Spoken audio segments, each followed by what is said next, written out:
Welcome back, everybody. This is Brother Mutant here. Today, we just finished up posting all our videos on feats that are available in Pathfinder Wrath of the Righteous. I will go through those this weekend. Hopefully by Monday or so I should start putting up timestamps for each of them, so you guys can just go to the feat you're interested in. Hopefully that won't be too difficult for me. I've done timestamps before. I'll have to look up my notes to figure out how to do it again.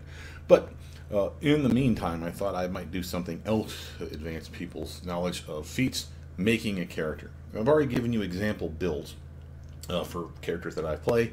Also given you example builds for specific combat feats. For example, we did the Corn Against Smash build. We've done one that was for a ranged attacker build for like a point blank master, things of this nature. But I thought maybe we should get more generic and kind of attack it from a different standpoint. Maybe we should talk about how to build your character. Okay, so that's what we're going to do today. We're going to talk about it in two different ways. One, I'm going to demonstrate with a typical generic Magus, a class that I'm very familiar with. The Magus itself isn't my favorite. I actually like the Eldritch Scion, which is a subclass of them. I've played the Eldritch Archer, love those as well. And of course, Sword Saint's my current playthrough and is one of my favorites as well. So again, I'm very familiar with the Magus, not so much these new ones, the Arcane Rider, the Battle Mage here, and the Hexcrafter or the Spell Dancer. So again, while I'm sure I could probably figure those ones out, the general generic Magus will serve our purposes. What I mean by our purposes is, let's take a character, let's make it not human, because again, a lot of people seem to hate that, so we'll go with an elf. Something that's going to be, dex-based and intelligence-based, something that would be of value for a Magus in many cases. If you're not dex or intelligence-based, you're strength and intelligence. Intelligence being your casting stat. More on that here in a moment. But let's get to a character. Let's just make it a base elf. Pick none for background for the time being. We'll come back to that later. Get our skills and abilities in order. And again, with the point buy system, this is our first real step after picking a race and of course our class. You need to have a good swing, whether we're talking about ranged attacks, melee attacks, spells that you shoot at the bad guy, or spells where you touch the bad guy on the shoulder are common ways of damaging people in this game. So, are you a strength-based build? Do you need melee touch attacks? Those are usually strength-based. They don't have to be. But this is a solid way to go. A fighter, for example, like the character we have illustrated here, and a Magus is a fighter who has wizard abilities, or a wizard who fights, however you want to really look at them. But they're basically combatants. So strength is of value. Okay?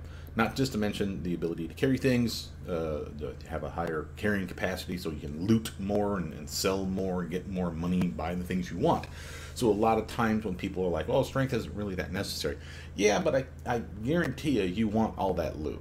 And unlike some of the other games that we played recently where they have a really good system for looting a place, looking at you, Celeste, amazing game, by the way. Feel free to download it, play it. It's very fun. Strength will come, there will become a time where having strength on your team, whether it's you or your whole team, and you're like the weak-ass wizard that literally is relying on everybody else because you're a big smarty brain pants and they're basically all your pack mules. This is a value. So again, you need to make that decision. We'll talk about that in a minute when we start talking about feat picks. But the first idea I think you want is to decide, how are you going to play your character? Okay, you already picked a class, you already picked a race. Presumably you're familiar with the class. Let's say you're not. We'll talk about that in another part of this video. But let's say you do. Again, this is why I picked Magus, something I'm familiar with, right? And again, I could play it several different ways. For instance, it is a class that has the ability to wear armor and still cast spells. I can tank. I can be in the front ranks. I can be a meleeer. I can be someone that stands at a distance when full plate armor and spells besides, and attack with my spells. Something of value there for everybody. So again, you have to kind of make that decision for yourself. I can't make it for you. I know as a Magus that since I will get some spells, but not all of them, that it would probably behoove me to be in the front ranks. Because we can cast spells through our weapon of choice, in this case I'll use probably a rapier, that doesn't have to be dex-based. I could be a strength-based character, as we just talked about a moment ago. So again, that is something that you have to decide. But because I can cast spells through this at level 2, and then when this crits, the spell crits, that is of value. That is something that I could capitalize on, if you will, while making my team, right? And benefiting me and my team in the combats that we will inevitably have. So again, Solid character, does what I need. Notice some of your weak spots. In this case, since I'm an elf, con is an issue. That's less hit points. Again, thank God the devs put stuff like this in there. Notice your fortitude's going to change to a +2 because no -1 here. And my hit points went up another point because I wasn't at a -1. And again, that's something to look at. Your casting stat, if that's of value to you, how high does it need to be? For those of you that don't know, anyone that casts spells in this game, the exception of the mythic paths, by the way, but anyone that wants to cast spells needs to have a caster stat equal to, equal to 10 plus the level of spells that they will cast. So if I'm going to be a magus, like this character is going to be, then the highest spell that they can cast is 6, which means an intelligence, because that's my casting stat, notice the thumbs up, that's 16. 10 plus 6 is 16. So that's my bare bones minimum to be able to cast all the spells that they're going to give me. Is that enough? Again, I can't tell you that. I can sometimes argue that, you know, having less than what you need and then building into it is of value. Again, maybe you really want to have that strength high, or in this case, let's say dexterity, like through the goddamn roof, so you get that solid 20. You see, I can't easily make myself a 16 without gimping myself somewhere else. So again, if you want to get it to 15, call that good. You know, maybe that's good enough for you, and you can do stuff like this. So you can put a point in intelligence before the end of the build, and that would be enough. Or rely on gear that would give you enough intelligence to cast all your spells. I don't typically like that, but again, everybody's different on this. So again, that's something to factor in. Skill points is something to factor in. When we get to those, notice that the higher your intelligence, the more skill points you will get at every level. You can see the appeal. This is why I typically like intelligence-based builds. Even in builds where they're not normally intelligence-based, like when I play a bard, charisma is their main stat. Probably dexterity would make the most sense after that because, again, they can weapon finesse, they can attack with like rapiers and daggers and all kinds of other things, and still use a bow and a crossbow and all that fun shit besides, which is also dex-based. So again, 2 stats, usually that's all I really focus on to great extent. So again, high dex, high intelligence, high strength, high con, you know, something of that nature. If you start trying to get, you know, 16s and 17s and everything, you start really feeling it. For instance, here's a character that I got 16, 16, and I have 8 more points still to spend. Can I get 17? Can I get a 17? Can I get an 18? Looks like I'm good. Notice, that is not a bad spread. This is not what I would call min-maxed by any stretch of the imagination. You just know what you want, and what you want is the ability to hit, carry some stuff, be dexterous, have some armor, better reflexes besides. Chances are you're going to be a weapon finesser or a ranged attacker, which is all dex-based. So again, solid choices here. Enough con to be of value, some extra hit points, better fortitude, and of course our casting stat is more than what I need. And then you may say, well, if it's more than what you need, why go that route? Well, here's something you probably didn't know. If you play a caster and you rely on spells landing, which means you have a DC check, right? So the bad guys will make a saving throw to avoid the effect or limit the effect in some way. That is based on your caster stat, the DC check that they have to exceed.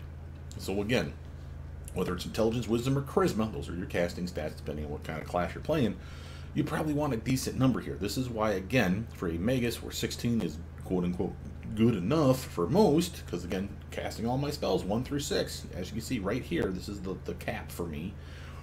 That will get me there, but this will be a terrible DC build, which means that if I'm relying on spells to land, and I have a lot of spells that have saving throws, this is not going to be very potent.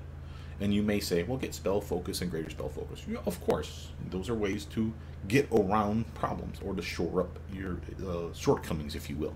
But again, if I know me, and I do, then having a character that has really good casting stat and that you continue to push it to its maximum ensures that A, I will get a high DC check for my spells, and B, I will get more spells a day. That's something else that you need to decide. Is 16 good enough? Because how many spells a day will that give you by the end of your build for free? The way this works is this. See the +3 here? That would allow you to get a +1 extra spell a day at level 1, another one at level 2, and another one at level 3. So +1, +2, +3. You understand? Now, The way it actually works, let's talk about it for, say, a wizard then, or sorcerer or cleric, or someone that can get level 9 spells. It's the same exact pattern. However, if it's +4, again, 1, 2, 3, 4, now wait, if it goes to +5, this is where it gets weird. You get a +1 here, here, here, here. You go 4 into it, and then it resets. Why do I say reset? Because you have +5. So where does the other +1 go? Well, the obvious answer is here, and it does. However, in increments of 4, it likes to recycle back on itself. So this is +1, +2, +3, +4. Another one here for +5, and another one here for +5. So again, that's 2, 3, 4, 5, 6 spells a day for having an intelligence of 20. By the end of your build, you can have an intelligence of 24 for free, just by leveling it up like this. Put all 5 points in this. This is a typical way for me to make a Magus, or a Sword Saint specifically.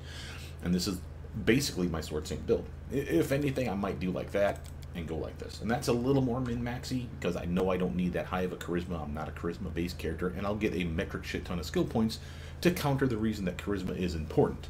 So I can invest things like Persuasion and use Magic Device. This is only a -1 penalty. That is not that big of a deal. What is a big deal is that I'll be able to dump 10, 15, maybe even 20 skill points into Persuasion and use Magic Device, which over trumps, in my opinion, this -1. So why did I need that too? Because I put it in, as you saw, Wisdom, not Intelligence. I just knew that these were stats that I give a rat's ass about. So I gave what people would refer to as a quote-unquote dump stat. That's my charisma here in this case. And this is a staple for a lot of people. And again, a lot of people will say, this is min-maxing. This is not min-maxing. Min-maxing would be like if I did this. To me, this is how I do it. Min-max would be like this, where you are literally going all in on a lot of really good stats, and you have 2 that are complete shit. Why? Because, again, you've minimized these ones you don't care about. I mean, I'm a dex-based character. I'm not even doing damage with my strength, quite frankly. And there's ways to get damage with dexterity in this game. So again, dex being important, strength not so much. Charisma not being important, high intelligence, a lot of skills. And again, I could probably even go a little crazier, like maybe getting wisdom down and getting con up, or getting enough to like get one of these to 20. Hell, I could probably even get the other one to 20. And again, you could go like this. And then say put 1 point in con just to keep it at an even number, because that's when the bonuses kick in, and then put 2 points or 4 points in intelligence, or 2 or 4 points in dexterity, your choice. That would be a min-max build to me, starting anyway, a min-max build. And again, is it powerful? Sure. Will it suck? Also sure. Why? Here's my shortcomings. I can't carry shit. I'll have to rely on the team. Even when I'm wearing full gear. Remember, I'm going to be able to wear full plate mail. Now, with a strength of 7 you're not, that's going to suck ass. You may say, oh, well, get magical gear, cast spells on you, increase your strength. And sure, hey, that's always the thing. But now you're dependent on it, right? And again, I can't tell you, is that a problem for you? What happens when someone strips you of your gear and now you're fighting somebody in a dungeon somewhere with a strength of 7 and a dex of 20? Is that going to be good enough for you? Again, I can't answer that for you. So again, min-maxing can be powerful, but I routinely don't like it. Again, everyone's different on this one. Everybody's going to have their own separate feel for how to make that character. So, again, this would be a typical stat spread for me, somewhere in this neighborhood. Now, if we talk about survivability, obviously con. The more hit points you have, the better fortitude you have. Clearly, you can see the appeal. I routinely never get con above a 16. Not counting, of course, gear, spells, things of that nature, but I mean naturally, as you're seeing here. I rarely invest in con. There are classes where con is important, besides the obvious. Barbarians can appreciate it. Why? Because I believe the more con they have, the bonus that they have here, I think adds to their rage in some way, or to their temp hit points, or something of that regard. There's other classes, again, Kineticist, I want to say, is another example of one that I've never played, but I believe con stat isn't of value to them as well. So again, depending on your class, you will kind of get a feel. And to some degree, the devs will walk you in the right direction. Thumbs up for Dex and Intelligence for Omegas, sure. But again, I've already told you, I could have just as easily have gone for, Dex points away here, for something like that. Why? Because I'm going to be wearing full plate. I may wield a weapon, martial weapon at that. It doesn't have to be a dex-based one. There's plenty of really good melee weapons. Scimitar for a Magus is amazing, and it's a strength-based weapon. So again, just because they give you the thumbs up, you don't have to follow their advice. So we've talked a lot about ability points. Let's just move on to the next step, because again, I can't tell you how to do this. you will kind of get a feel for it. And when we do another build here in the same video, you will see I'm going to go from no knowledge in a class, something that I've never played or even really seriously looked into. I will show you how I would look into it and say at level 1, this would be how I'd probably make it. Will it be great? No. Will it be serviceable? Yes. And that's what the goal of this video is today. So again, let's keep going with our maps. What else would we know? Skill points. Okay. What are you going to get skills in? Notice the green check marks are, again, of value, kind of moving you in the right direction. There's ways to get more. That's background stuff. So again, that's why we left our background blank. For example, if I wanted perception, I don't have it. Sure, I could put a point in there. But again, +4 is nice.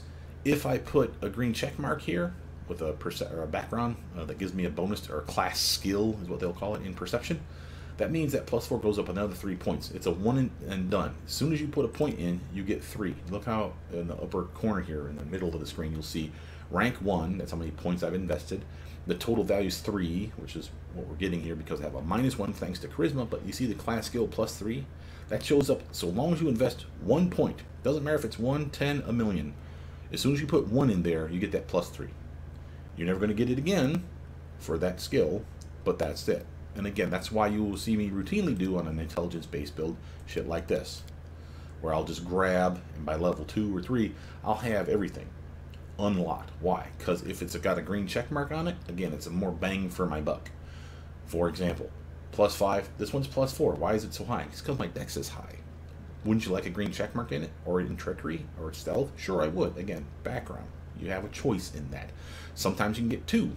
So again, look into those backgrounds. I routinely like trickery. If I'm going to run solo, which is a good way for me to power level my character ahead of everyone else, I routinely like to do that. I like shutting off the XP share. I like making sure that whoever does the skill check gets all of the XP. And I'd rather that be my character. So again, having skill in everything, especially if I'm very good at it, like Knowledge Arcana, Knowledge World is fine examples. Again, just to show how those went from 4 and 4 to 3 and 3, that's not that big of a deal. But now watch this. 6 and 4 become 10 and 8. Big increases, right? So you can see how this would be of value for your character. Now, again, kind of dictated by the class that you pick, backgrounds really relieve that problem. Something that didn't exist in Kingmaker, which I'm very grateful that they've added to this game, because it really allows you to make a more role-playing, diversified character. It always bugs me when they play games like this, where your character is dictated by your class, by your skills, by your feats. And you may say, well, what else would you dictate it on? Background. Background is vastly important. For instance, again, I like perception. Spotting traps, finding hidden treasure, that's what you do in this game. So again, you will routinely see me want to get perception up.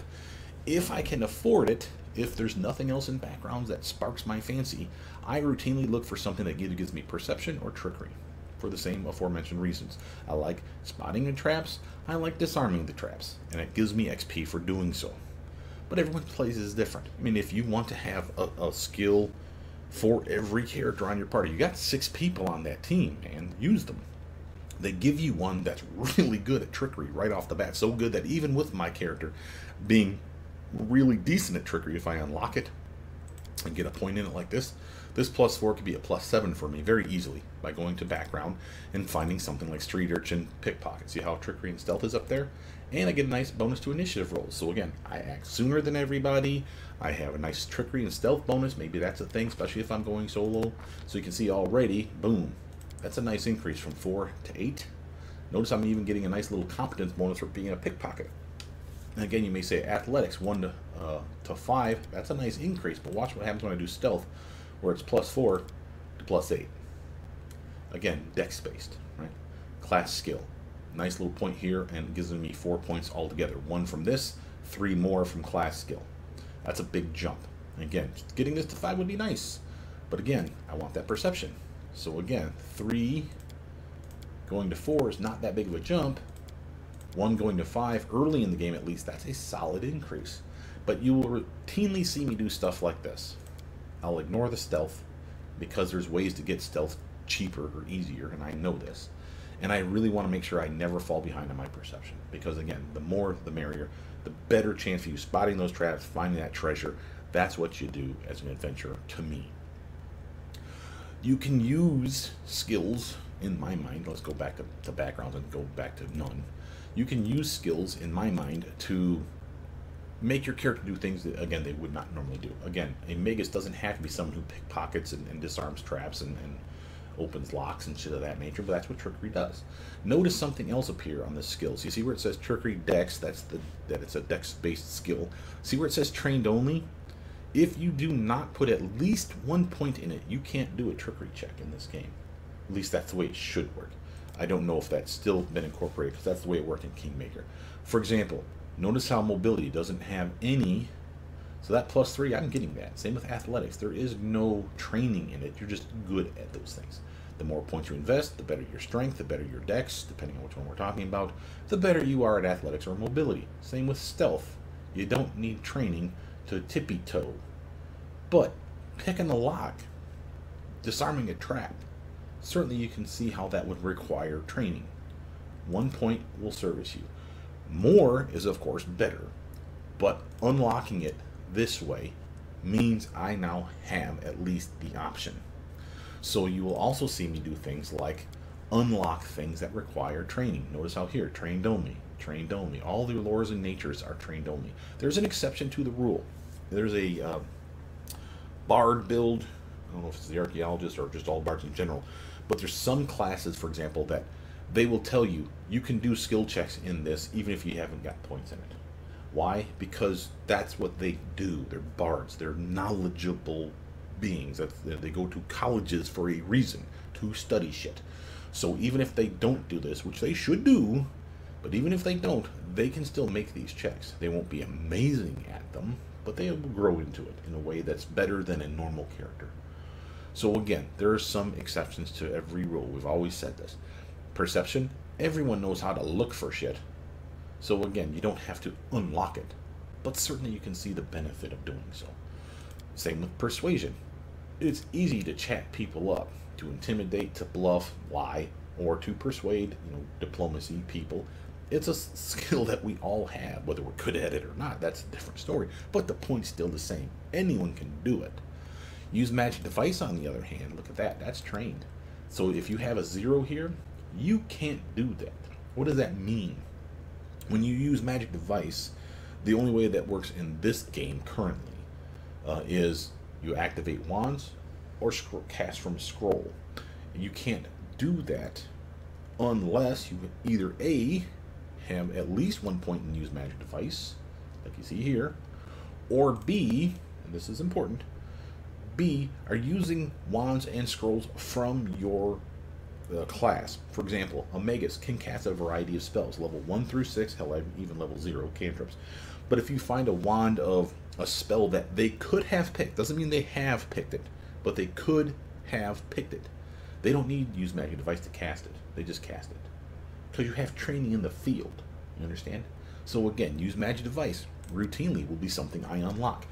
If it's a charisma-based build, I don't need to invest heavily in this. This is not a charisma-based build. Matter of fact, I'm at a penalty. So if I want to use wands and scrolls that are not part of my repartee, so to speak, then I need to invest in use magic device. So for example, a Magus cannot cast healing spells. Okay, it's just you're basically a wizard, level 0 through 6 spells, and not even all of them.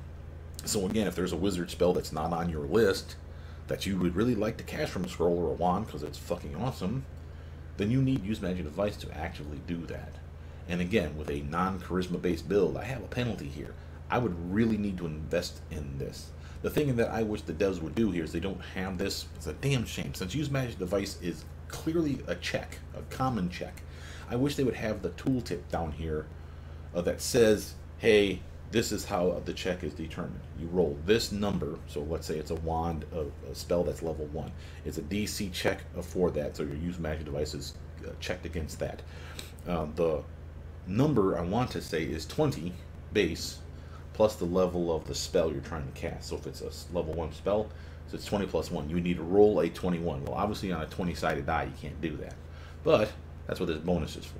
So 20-sided die plus 3, that could give me upwards of a 23. That would mean I could cast, if I remember this correctly, up to level 3 spells, whether it's from a wand or a scroll. But that's not great because you'd have to roll a nat 20 all the damn time. So That's why you want to add more points to this. And again, that's why you build into your character. That's why you use magic devices, something you can build into. And again, if I give myself gear or spells that buff skills generically, or the stat, like in this case charisma, that again jives off of that skill, again, now I can have a better check. It's more likely to be a positive effect.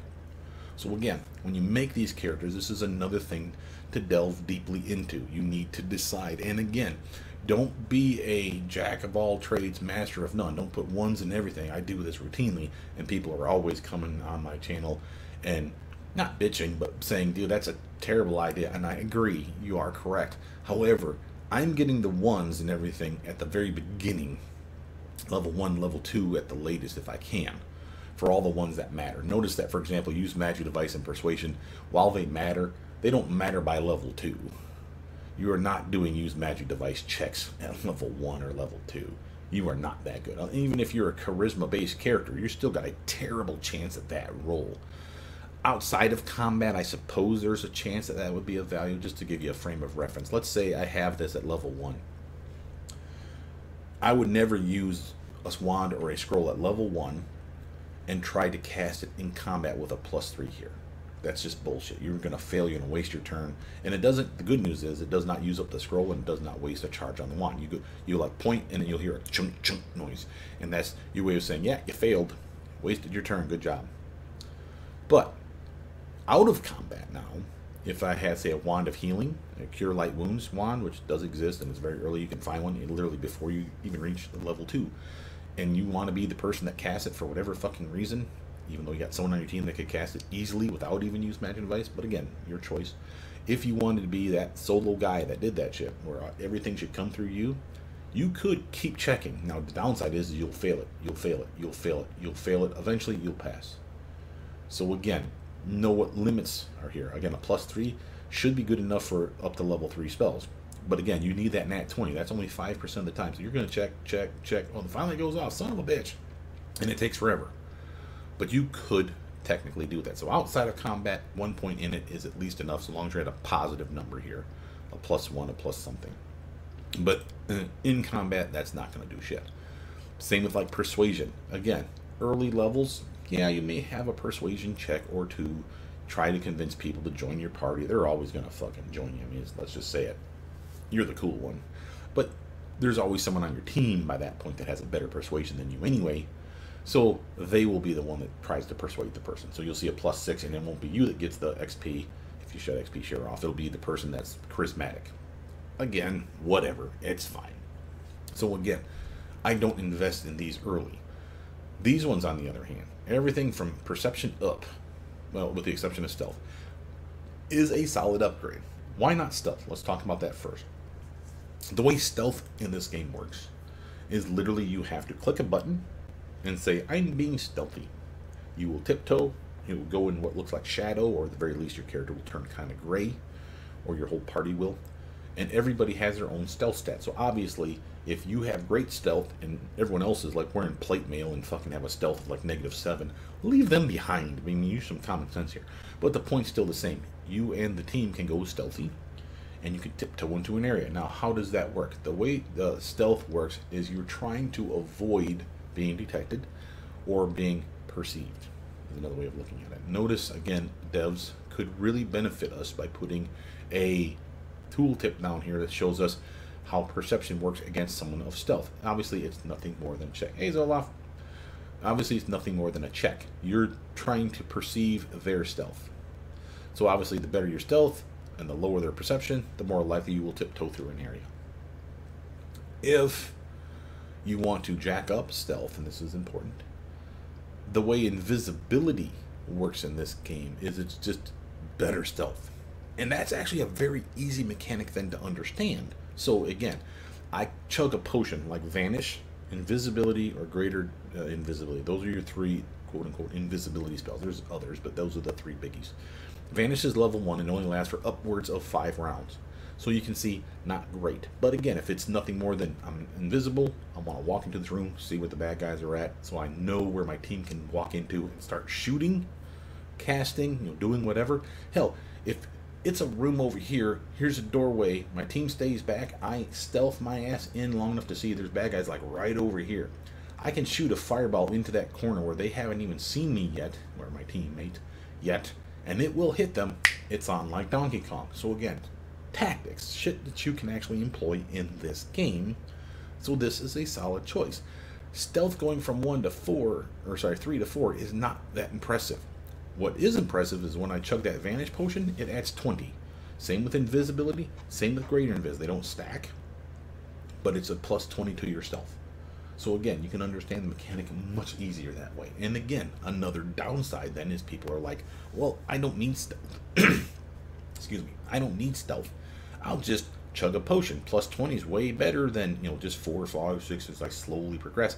You still want it. Remember, they're additive. They stack on top of each other. Another way to get good stealth is if you are a teeny tiny person. A halfling, a gnome, or a person that casts reduced person on themselves, so you shrink down in size. You get a +4 bonus to stealth because you're small. You can hide behind things is the logical explanation for that. And that's fucking cool. Again, knowing that shit allows you to plan your build a little better. So while you may not be able at level 1 to just look at this build and say, all right, level 1 I'm going to do this, level 2 I'm going to do that, 3, and write it all down on a piece of paper. That's why I encourage people, which is what I do in this game, to not only ask for builds, but also download the toy box, the mod that allows you to power level a character. Try some shit out. Get familiar with it. Don't play the game level 20 from level 1 on, because you'll just decimate shit and be like, what is game? Very amazing. Yeah, but you're level 20. Of course it's amazing. So, again, do it. Help it plan your build out, sure. And you will, just be clear on this, change shit on the fly. When it comes to feats, which we're about to pick next, you'll say, I'm going to level 1, I'm going to grab this. Level 2, I'm going to grab that. Level 3, this will open up. Level 5, I'm going to grab this one. Level 7, this makes sense. Level 9 can be anything, but I probably want blind fight. Okay, and you just write it all down on a piece of paper. When you get to that level, you're like, you know, I've never really needed blind fight, and it's there at 9 on my list. I could shuffle this one up and just push blind fight back, or just never take it. Again, you will make those decisions on the fly. So don't write stuff down and be like, nope, my paper says I must have this. You will feel it out. Same with skills. Again, I routinely say this makes sense to me, how I do my 1 point for everything as soon as possible, so that everything's at least unlocked as far as the ones that need to be trained, and everything else has at least a point in it. Again, whether that's serviceable or not. That's a routine for me. That doesn't mean there'll be something that works for you. And again, an athletics of 1 rank in it and I'm never going to touch it again, most people say that's wasteful. Don't bother. Just put it in something that you care about, something where your dexterity really matters. Again, mobility, trickery, stealth, whatever. Again, on you. But again, I know me. Getting that big bump, because that nice green check mark, that +1 jumping all the way up to a +5 for nothing more than a 1 point investment. Yes, I may never do an athletics check again after chapter 1 because I suck at them. But if I could do the first one and get the XP for it, then it's already done its job. That's my mentality. It's not yours. So everyone's different on how they distribute their points, and you will change your mind. Like I've done builds before where like I unlock trickery and I'm going to get it up to 10 or 15 or hell, I'll take it all the way to 20 in some builds. Same with perception. And then halfway through the build I realized I'm just not good at trickery. I'm just going to stop it at 10 and call it quits, or 5, whatever, and just give it to the guy or the gal that I know is amazing at it. Knock back in Kingmaker.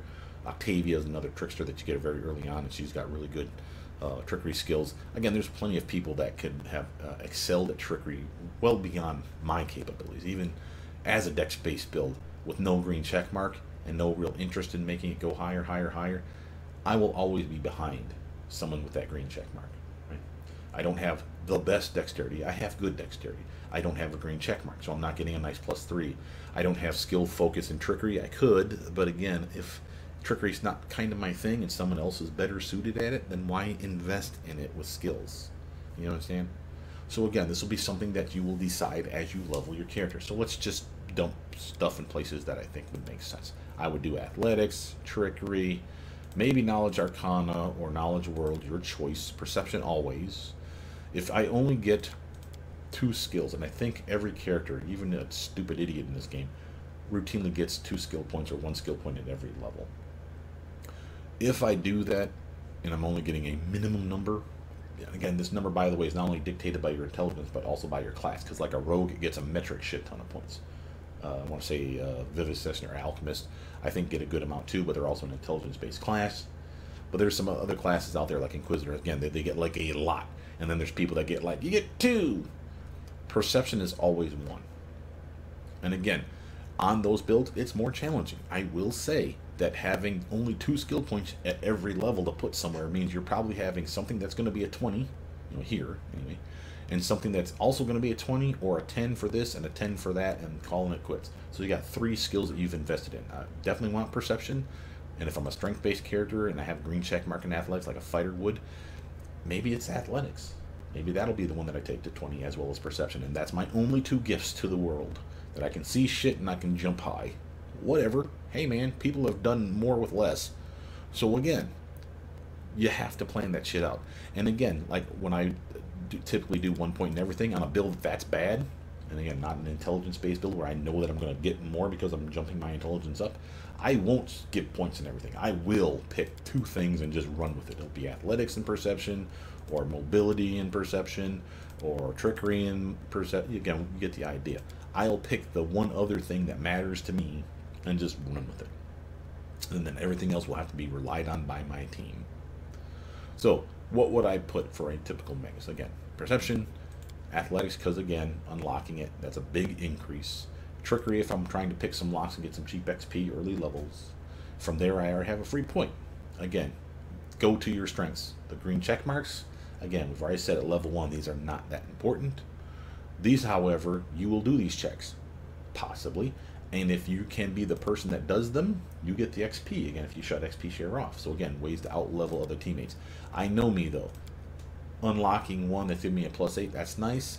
Unlocking the other one that could be +10, I'd rather have the +10. So again, everyone will be different.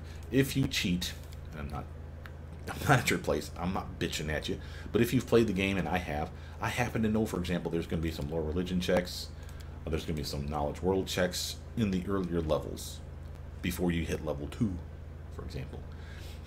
So if I were to metagame, is the way to look at that, another way to say cheat, I could get skills and shit that I know I need to unlock them. Remember, training only, so that I could be the one to attempt it. So how do you attempt to do a skill check if the party's there? If it's a dialogue, there rarely is an opportunity for you to say, no, I want my character to do it. Sometimes they do. In Kingmaker, they give you a choice. You decide who does the persuasion check, who does the athletics check. They show you all the pictures of all your characters.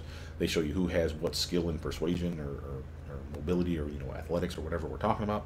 And you actively pick the portrait and say, oh, I want Lindsay to do it. I want my main character to do it. And again, that's cool. I haven't seen that in this game yet. Maybe they've done away with that. But currently, it's auto defaults to whoever's the best in your party.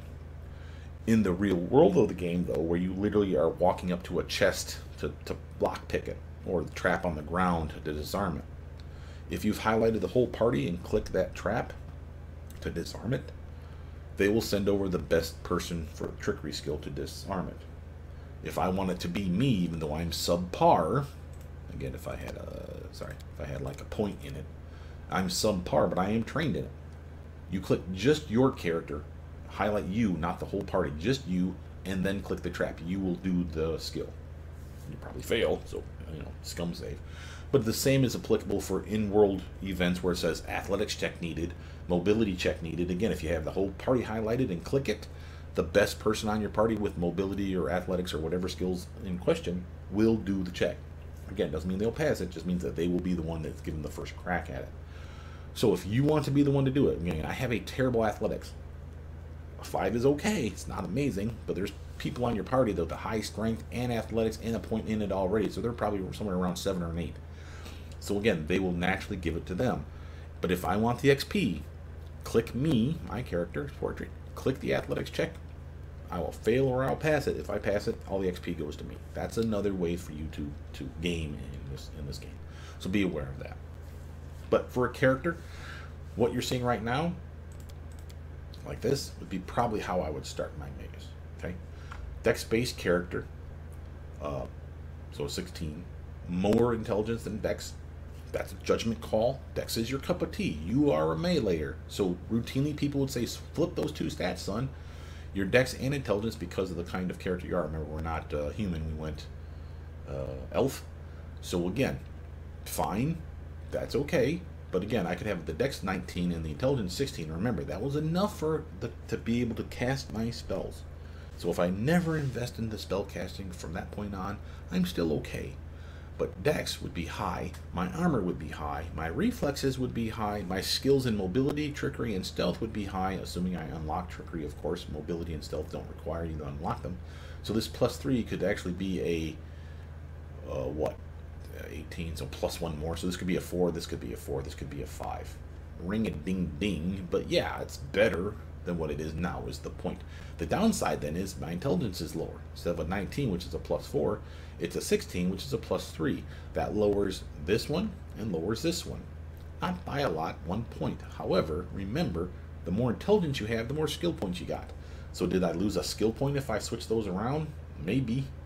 And that sucks, because then that means something else doesn't get unlocked. That's why, again, I like playing an intelligence-based character, even on those characters like a bard who doesn't use intelligence for their casting. They use charisma, they use dexterity or strength for their meleeing or their ranged attacking, like every other character does, with the exception of a couple. Again, a strength charisma or a dex charisma bard makes sense, but I still routinely put 12 to 14 intelligence on that character, to the point where I'll start with 12, and I'll actually, at level 4 and 8, or at 12 and 16, put a point in intelligence each of those 2 times. Why? Because going from a 12 to a 14, they will backlog your skill points, and they will dump at that point like 5, 10, 20, whatever makes sense, skills to you at that level once you finally get it to the next upgrade. And it'll be, oh, put points everywhere. Yeah, suddenly I'm a badass. And again, on a bard that has, you know, a green check mark and everything, and already get a lot of skill points, getting even more to just put where the fuck you want. Suddenly you become a really, instead of a jack of all trades, master of none, you become a jack of all trades, master of like 2, 3, or 4. So again, I can't tell you how to do that. That's on you, and it is dictated heavily on your background, your class that you pick, so again where the green check marks are at, and how many skill points you have, as well as how many intelligence points you have, bonuses you have. Also, another reason for me to routinely play a human, I'm not, this is an elf, is simply because if you look at the description for human, not only do they get to put a +2 in any one of their stats, only one. Notice how my elf got a +2 to dex and a +2 to intelligence. They also got a -2 to con, which we had to deal with, but that was still serviceable. A human has no penalties unless you put them there. You can lower their stats, but they get a +2 to put wherever the hell they want. So if you know you're going to be an intelligence-based caster, make it an intelligence with a +2, thanks to you being a human. If you know you're going to be a strength-based meleeer, like a barbarian or a fighter, put the +2 there. I like the flexibility. Also, and this is why we mention it, humans have another thing called skilled. It is a trait. That trait means that at every level, they get every level. It doesn't matter if they're a fighter from 1 to 20, if they go fighter, rogue, wizard, cleric, druid, level 1 for each one, they will get an extra skill point at every level for just being a human, because humans are just naturally gifted at learning shit. It's part of their makeup, if you will. Again, another reason I like playing a human, because I like skills. I know how important they are. But again, everyone's different, and there's a couple of other races, at least one, that get that. I want to say half-orc, possibly half-elf, because again, there are enough human in them that they get that same skilled ability. Half-orc is another one that, again, gets to put a +2 wherever the hell they want. Again, pretty damn nice. I think that's true. I'll prove that to myself. Yeah, +2 anywhere they want. And notice the skilled. See the race traits? Skilled. That's what we're talking about. Half-elf. No, they get adaptability. That's the difference. And again, they do, however, get to put a +2 wherever they want. So again, there's some classes or some races that are actually pretty damn interesting. Let's go to our background before I forget it and say, what did I want? Do I really care enough about trickery to get that green check mark? Maybe I want trickery and stealth. Again, if I'm running solo, there's reasons to want to stealth and area. Because again, I don't have backup. It's me and my castings, my spells. So again, this could be a 1-2 punch that would be pretty damn solid. But I know me. I like perception. Being able to disarm a trap is hit or miss. Knowing that it's there, on the other hand, is amazing. And it's, you know, damage or no damage. So there is a difference between perception and trickery to me. So I want perception. For example, I want to say there's a warrior that gets perception, stealth, persuasion. There's perception. And again, some proficiencies if you didn't already have them. I have all those proficiencies, so I'm fine. But this is not the only one that could give perception. So again, look through your stuff, decide where it is. For example, nature. Here's Lord Nature and perception. Again, I don't necessarily care about Lord Nature, but did I have skill in Lord Nature? Where did it go, Hunter? I did not. Now I have the green check mark. Notice I could put points in it and make it jump a lot more. Again, if I'm not going to invest in it, it's not worth it to me. But everybody's different on that. I'm not going to waste your time with this. Let's just pick that and run with it. We talked about this enough. We've talked about this enough. Let's move on now to feat picks. Notice, again, if human gets 2, you know my love for that if you've watched any of my videos. I'm only getting 1. But notice, we have other things that are going to show up, again, based on your class. Again, some classes will get bonus feats down here. Fighters are being a fine example. They get another bonus feat, a combat feat at level 1, 2, 4, 6, and on up. So fighters are awesome. They get a metric shit ton of feats, makes them extremely diverse. But again, this is dictated on what class you're playing. So this is when you pop up these things or this class progression and start making decisions. Okay, so you could free form it. You play them enough times and you get a feel for when like free feats show up. Like I already know that Magus gets 3 of them here, here, and here. I don't know exactly what level that is. I can see it here now at 5, 11, and was it 17? Yeah, I can see that now, but I just know that they're getting 3 bonus Magus feats at some point. And that's enough for me to plan. So that means, again, I have 10 up here like everybody else does. Humans get 11. Another reason to like human. But 10 for everybody. They get 1 at every odd level. And that's all-inclusive feats. That's feats from anything that you could get a feat on. You can grab them up here. These ones are restricted. Why? Because these are, if you read it, it's a bonus Magus feat. And they're considered split into only ones that fall under the combat category, which we have videos on that. In magic or casting, spell casting, spells, whatever you want to talk about, category. What does that include? Well, if you click this, it shows you the fucking list, which thank you, devs, for putting that in here. So you can, again, plan a lot better this way. This was not in Kingmaker, this pop-up like this.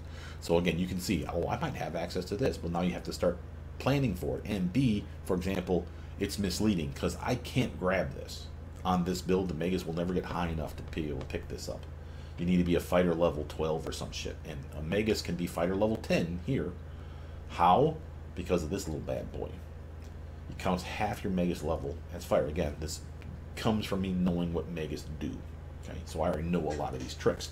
But again, that's why I'm also in this video going to show you a build where I have no idea what the fuck I'm doing. As far as I've never played this class, I don't really know what this class is about. I will show you how I'll pick it based on this little pop-up window, this thing here. Because again, by reading this and getting a good feel for this, and this doesn't tell you everything, by the way. There's like hidden shit that will not tell you on that pop-up. It's a common thing that I bug report, where it's like, oh, at this level I get, for example, well, let's give you an example, makes sense.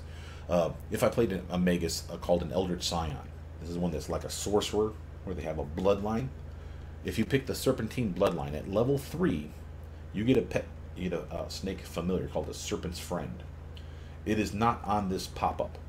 However, when you're back here picking your class, here, when you pick this, if you go to details, again, you see your little pop-up, and again, you're like, oh, I don't see it, and again, you won't. But in the game, as you level up, you can scroll up and down, not side to side like this. You can scroll up and down, and you will see it on the scrolling of up and down. So it's there, but it's not there. It's very weird.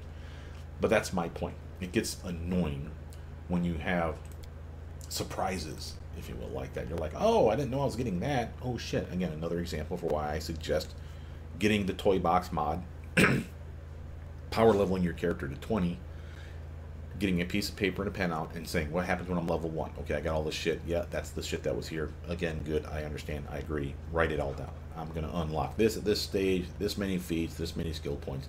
You might even write down where the skill points are going. I don't. I just kind of go with the flow. At the end, at level 20, I write down my totals. And then at that point, I start writing down stuff like, again, athletics, 1 point. Really? Did you really need to invest 1 point in it? And that's when I will do those changes later. But write that shit down, because you'll be surprised how many things pop up as a surprise. Like, oh shit, I didn't know I was getting that. Cool. And again, when I did that, and I did this back in Kingmaker too, and I got the Serpent's Familiar, I'm like, where the fuck did that come from? I don't remember seeing that. And again, it just showed up at level 3. And it's one of those things that they did not tell you that. But again, if you wrote it down or you did it enough times, you start to remember these things. You're like, oh shit, yeah, I'm going to get that. Well, what did that Serpent's Familiar give me? Well, that Serpent's Familiar, when it's on, actually it doesn't have to be on back in Kingmaker anyway, just having the familiar, you don't have to click it, it's a toggle. They show up and you'll see a little snake on the ground. It's actually quite cute. Point is, whether it's on or off, it gives you a +3 to your, +3 or +2? +3, I think, to your perception, and a +2 to a skill. In that case, for the serpent, it was persuasion. So that's a nice upgrade. Those are 2 skills that I give a shit about. You know, I have a kingdom to rule. Persuasion is nice. Perception is nice, as we just talked about. I can spot traps and hidden treasures for free at level 3. Fucking awesome. Now, again, knowing that, then, do I change my skill allocation? Well, maybe. Maybe I'm like, well, I can now go all in on that persuasion. You know, I'm getting a little bit of a buff thanks to my little serpent buddy. Maybe now persuasion is a thing that I give a shit about. Or maybe I'm like, now I don't need to invest as much into perception because I'm already getting a +2 or +3 thanks to my little pet. So again, ways for you to think about things. Yeah. Now let's go. Feats. How do you make a character? Again, we've already determined early on you're probably going to be a dex-based character. Now that may mean melee, weapon finesse, obvious pick. If you're not going to melee, maybe you want to be a bowman or cast and sling spells at a distance and you went dex just so you can have the extra armor, better reflexes. That's fine. Lean into spell focus. Get your wizardly shit up, your combat casting, so you're not interrupted. Meta magic, not now, because these actually increase the level of spell. So if it's a level 1 spell, now it becomes level 2, level 3, level 4. You don't have level 3, 2, 4 spells yet. You have level 1. So this would be a waste in my mind. Again, not a waste. You'll build into it. But picking it at level 1 and getting no use out of it, that's where really a lot of the problem comes from. Like, I'll use it at some point is a terrible reason for grabbing some things. Another fine example, one that I tout all the time. Here's an example of a very nice feat. At level 1, are you really going to use this? I mean, it's nice to have for when you forget later down the road. I mean, if I was a fighter and had an extra feat and I just didn't know what else to pick, fucking I'll take blind fight at level 1. I got no problem with that. Because I know I want it, I know I'm going to need it at some point. And I had a free feat. But for this build, I got 1 feat. This would be a terrible choice to start off with. So what would be a good choice? Again, your dex-based build. Are you going to attack it at melee, weapon finesse, staple? Like, it's ingrained in me at this point, unless, again, I know I'm getting it for free. That's another caveat. So, again, know your build. For example, a rogue gets weapon finesse for free at level 1. You wouldn't have to pick it. It would already be there. But the point's still the same. Maybe you're not going rogue at level 1. Maybe you're going wizard level 1. Maybe you want to be an arcane trickster, which means that you probably need sneak attack, right? So you go rogue at level 2, rogue 1. And again, they would have gotten weapon finesse for free, so why pick it now? You're wasting your fees, right? So again, know your build. Know what you're going to get for free. Write that shit down. But maybe you're not weapon finessing. Maybe, for whatever reason, you want to be a ranged attacking son of a bitch. Well, what's good at ranged attacks? If it's not in the thumbs up category, it is, then it's definitely in the P's. Point blank shot, and again, if you're a human, had another one, again, I routinely tell you at level 1, if I'm a ranged attacker, it's point blank shot, precise shot. Easy peasy, pumpkin squeezy. I already know what I'm fucking doing. And again, this is why I can make a character that for a class I've never played, which we will do here in a bit. And I'll still be like, well, it looks like he's going to be a meleeer. I'll get power attack. I'll get weapon focus. I'll get piranha strike if I decide dex-based build makes sense. And I'll get weapon finesse, of course, too, if I'm a human. But again, I will know that by looking at this, getting a feel for what's the character basically all about. But again, you will start... I don't mean to say it this way, but it's the only way I can say it. You'll get bored with creating characters.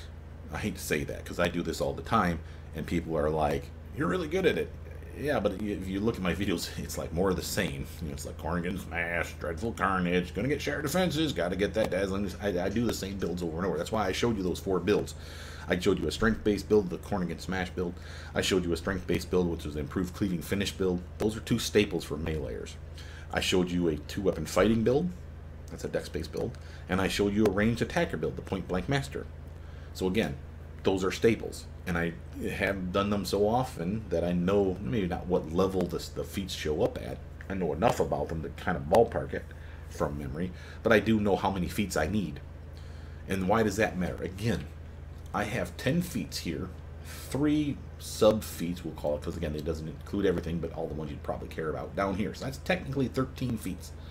So if I know, for example, let's go Corning and Smash. Let's say I'm a strength-based character. I'm not, but let's say I am. And Corning and Smash is going to be my jam. I know I need Weapon Focus. I know I need Power Attack. I know I need Dazzling Display. Corning and Smash, that's minimum. Then I'll probably want to grab Shattered Defenses. That's actually the minimum right there. So that's 5 feats of 13. That still gives me plenty to fucking play with, man. That's 8 more feats of just whatever the fuck you want to dilly dink in. And again, I'm a caster, right? So again, just because I'm doing the Corning and Smash Shattered Defenses thing, that doesn't mean I don't want to have like Spell Focus, Greater Spell Focus. I have feats for that. I have 8 left over. I can do Meta Magic that we just talked about. I can do Combat Casting if that's my thing. I can do Skill Focuses if I really want to get that Trickery or that Perception or whatever. Up, up, up. I can do that. So again, by knowing how many feats you have, the feats that you're going to get, how the character is going to feel and play, it's real easy to just bang out a build. It really is. It flows so much easier. And again, with mods that allow you to power level your character so you can plan it. You write it down, and this is something I routinely do. This is why it actually does take me so long to do these videos, is I try to put them where they make sense. So I can give you the feats. I can, again, write down all the ones for Corning and Smash in order as soon as possible. Power level of character, and again, the Corning and Smash can show up at level 6 at the earliest. Notice I can't because there's no feat pick. Why at level 6? Because I know Corning and Smash requires your Persuasion has 6 points invested in it. That's bare minimum. That means no one's getting it until at least level 6. In my case, I'm getting it at level 7, the earliest I can grab it. And again, I can tell you that because I've done it so many fucking times.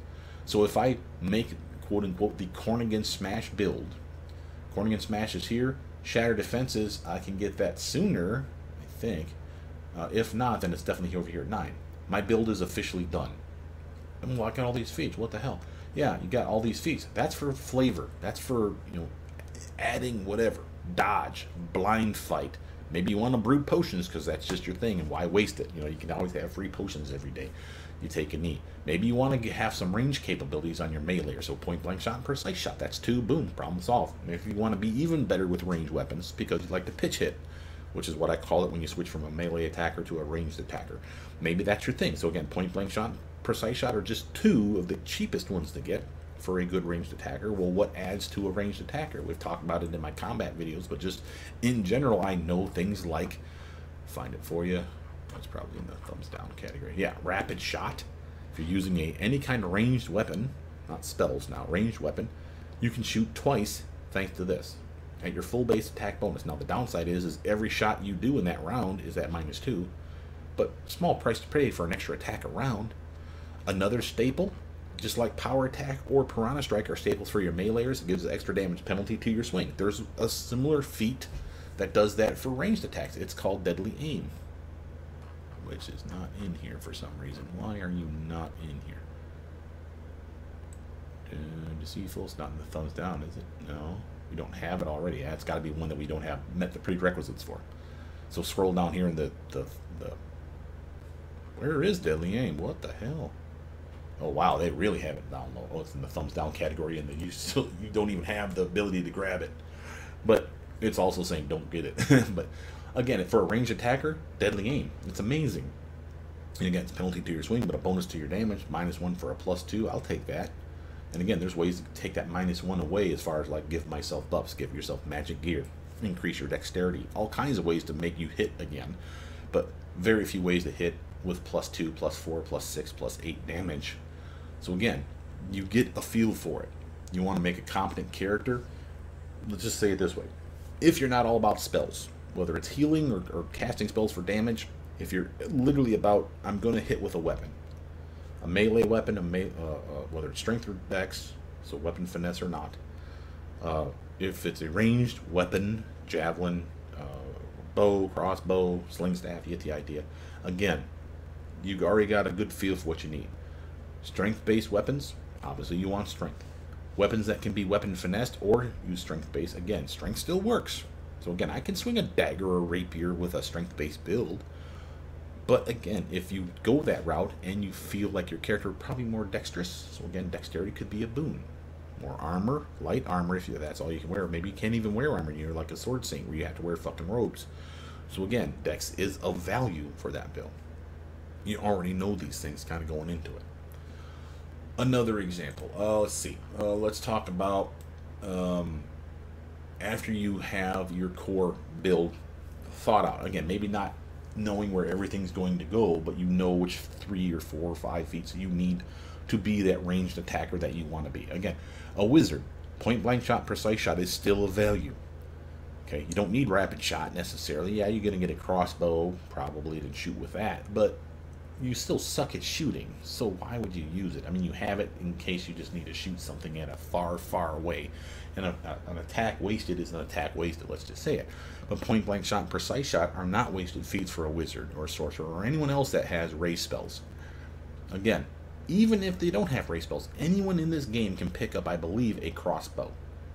Literally, it's like one of those simple weapons that's even not even it's simple, but there is not a class in this game that does not have access to a crossbow, I believe. There is no one that says you can't pick up a crossbow. Hell, even my sword saint, who is a meleeer, who doesn't get skill in hardly anything other than the weapon he chooses, which in my case was a rapier, can pick up a fucking crossbow. That's why the weapon they give you at the beginning of the game in the tutorial, like if you ask the guy for a spell buff, he'll give you that. But if you ask for a weapon, the first thing he chucks you is a light crossbow, because anyone can use it. So again, point blank shot and precise shot will serve anyone well. Even if it's a melee attacker, like 99% of the time, there is still some times where the bad guy's across the fucking battle map. You're the next one to shoot him or attack him, but he's so far away your sword ain't going to reach it, and you can't charge over to the guy because shit's in the way, but he's within range of your crossbow. Switch to your weapon and take your shot and hope for the fucking best. So point blank shot and precise shot are still of value. That's why it routinely makes my builds, even on a Magus, even on an Eldritch Scion, who are typically melee characters. And yeah, I have made and have touted the fun of the point blank master. So again, multiple feats to get it. But that doesn't mean that first you need point blank shot, precise shot to get it, or at least one of them. So you should get both in my mind. And then the other is, even if I change my mind and say, you know what, I probably don't need to be point blank master, I will still grab routinely point blank shot and precise shot, because again, I have raise spells, I have cantrips. They will benefit at least from those 2 feats. So again, easy to get a feel for what you need. The hard part is deciding when to put them in, which is again why my videos always take longer for me to put them together, because I will know which feats I'm grabbing. I'll write down like 10 or 15 or 13 or whatever I'm going to get real quick and get a feel for what I'm missing and say, oh shit, do I really need all these 13? Because I would really like to get blind fight, for example. Oh, well, I probably don't need that one. Okay, so I can swap it out. So I'll cross it off on my piece of paper and put in blind fight. Now again, blind fight at level 19 is stupid.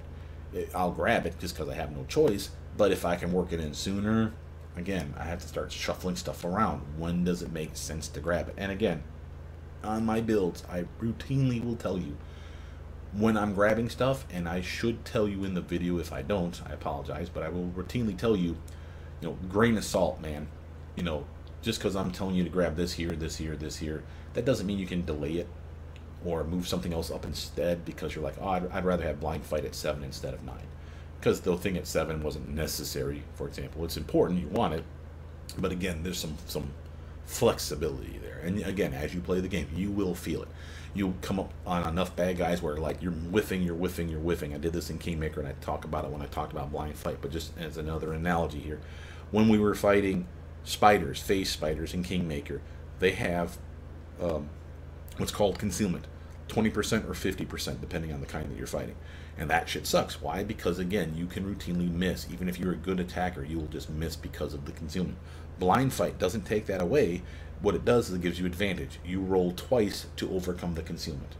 That is a big boon, more than you imagine. The chance to roll twice and pass it on one of those chances, and that's all you need is one of them to succeed. That's a big help. And again, knowing that when you get to that area, and you're like, wow, I just leveled up. Oh, I'm getting into this phase spider shit. What would solve the problem? Oh, I got blind fight. I haven't grabbed that yet. It was on my build way the fuck down here. Maybe I'll slop it up here to level 9. And then you have to make that decision. Well, what was that 9? Oh, it was this. Was that important? Yeah, I kind of wanted it, but I suppose I could push everything back 1. And then blind fight come up here because it will benefit me now in the game. And it'll benefit me from forevermore at that point in the game, whenever that condition comes up.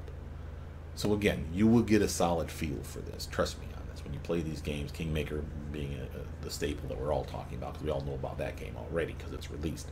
But you will get a feel for it, and what worked in Kingmaker doesn't necessarily work in this one. And it's not to say that the feats are different. There's plenty extra ones. But what I mean is, just because I know what blind fight does, I already know in Kingmaker when I'm going to come across those invisible spiders.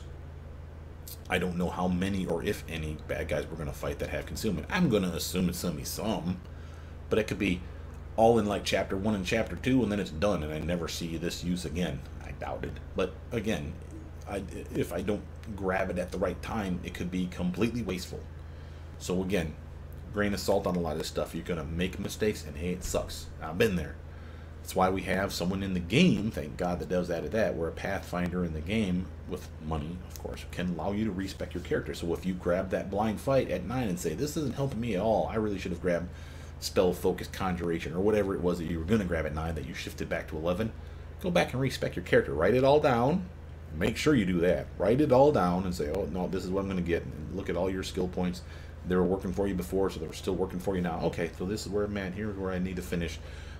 Yeah, okay, makes sense. Now, go back in, respec out your character. This is what I need to level them up, get to level 9 again. Instead of blind fight, I'm grabbing my spell, focus, conjuration, whatever you needed.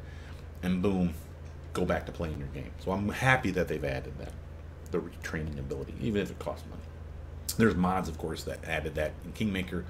There's mods that add it in this game where I can respec. That's my toy box mod that I'm using to power level characters. But again, the fact that it's in the game is nice because you also don't feel like you're cheating, right? So again, stuff that you will know. So again, let's get out of here. I mean, I've shown you already, how you would make a character for one that I know. Let's make one that I have no goddamn idea what the character's about. What are we gonna play? I'm not gonna play Kineticist. Don't fucking ask. Plus, I can't hear you. Hunters kind of sound like Rangers, so again, sounds pretty simple. Cavaliers kind of feel like fighters, so I'm sure it's not as simple as all that, but again, I probably could get a good feel for it. And the same with Arcanists. I play Valkymists and Barbarians and Bards, and now Blood Ragers plenty. Clerics and Druids, I kind of know what I'm doing with them. Fighters, Hunters, again, Inquisitors, I'm probably fine. Kineticists, I won't play them. Magus, know them backwards and forwards, not counting the new ones. And you may say, well, pick one of the new ones, like the Spell Dancer, or the Arcane Rider, or the Armored Battle Mage. Yeah, but again, it's kind of more the same. So again, I'll know enough of the tricks from what is similar, so it's not exactly an apples to orange comparison. And that's what I want. I want something so diverse, something so different that I would never have touched them, and I'd be like, oh, that could be interesting. So what on this list falls in that category? So the only thing that sticks out immediately is either a Skald, a Shaman, a Slayer, a Witch, or War Priest. And I know War Priest enough because they had those back in Kingmaker with a mod. So again, these are going to feel like battle clerics. Witches, again, would be interesting. So let's take one. Now, I'm not going to pick one of the fancy ones. Not that they're bad. Hagbound is one that I still have yet to do a video on. And if you want details, click it here, click this, and you'll get a pop-up to give you a good idea, at least, of what it has to offer. So let's look at this first off. I'm not picking Hagbound just to show this to you. The reason you want Hagbound is this little bastard here. Hunched muscle. Warty gross and knobby muscles twist the Hagbound body.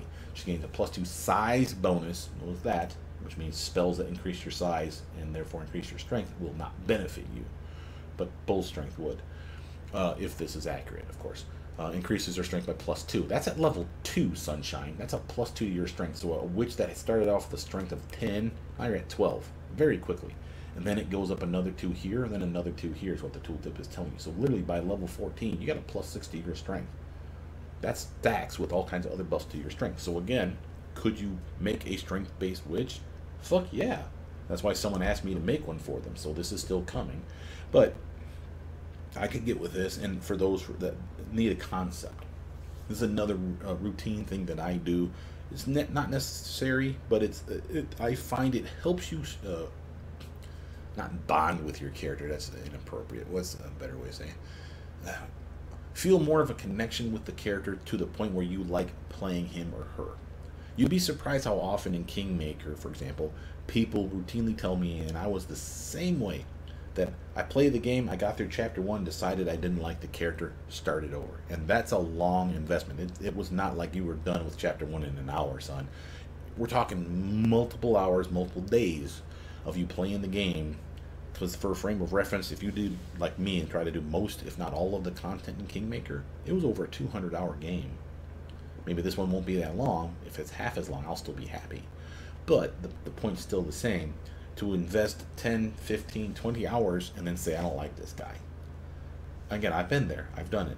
Good news is, again, with Pathfinder, that guy in the game, or gal, I can't remember who it is.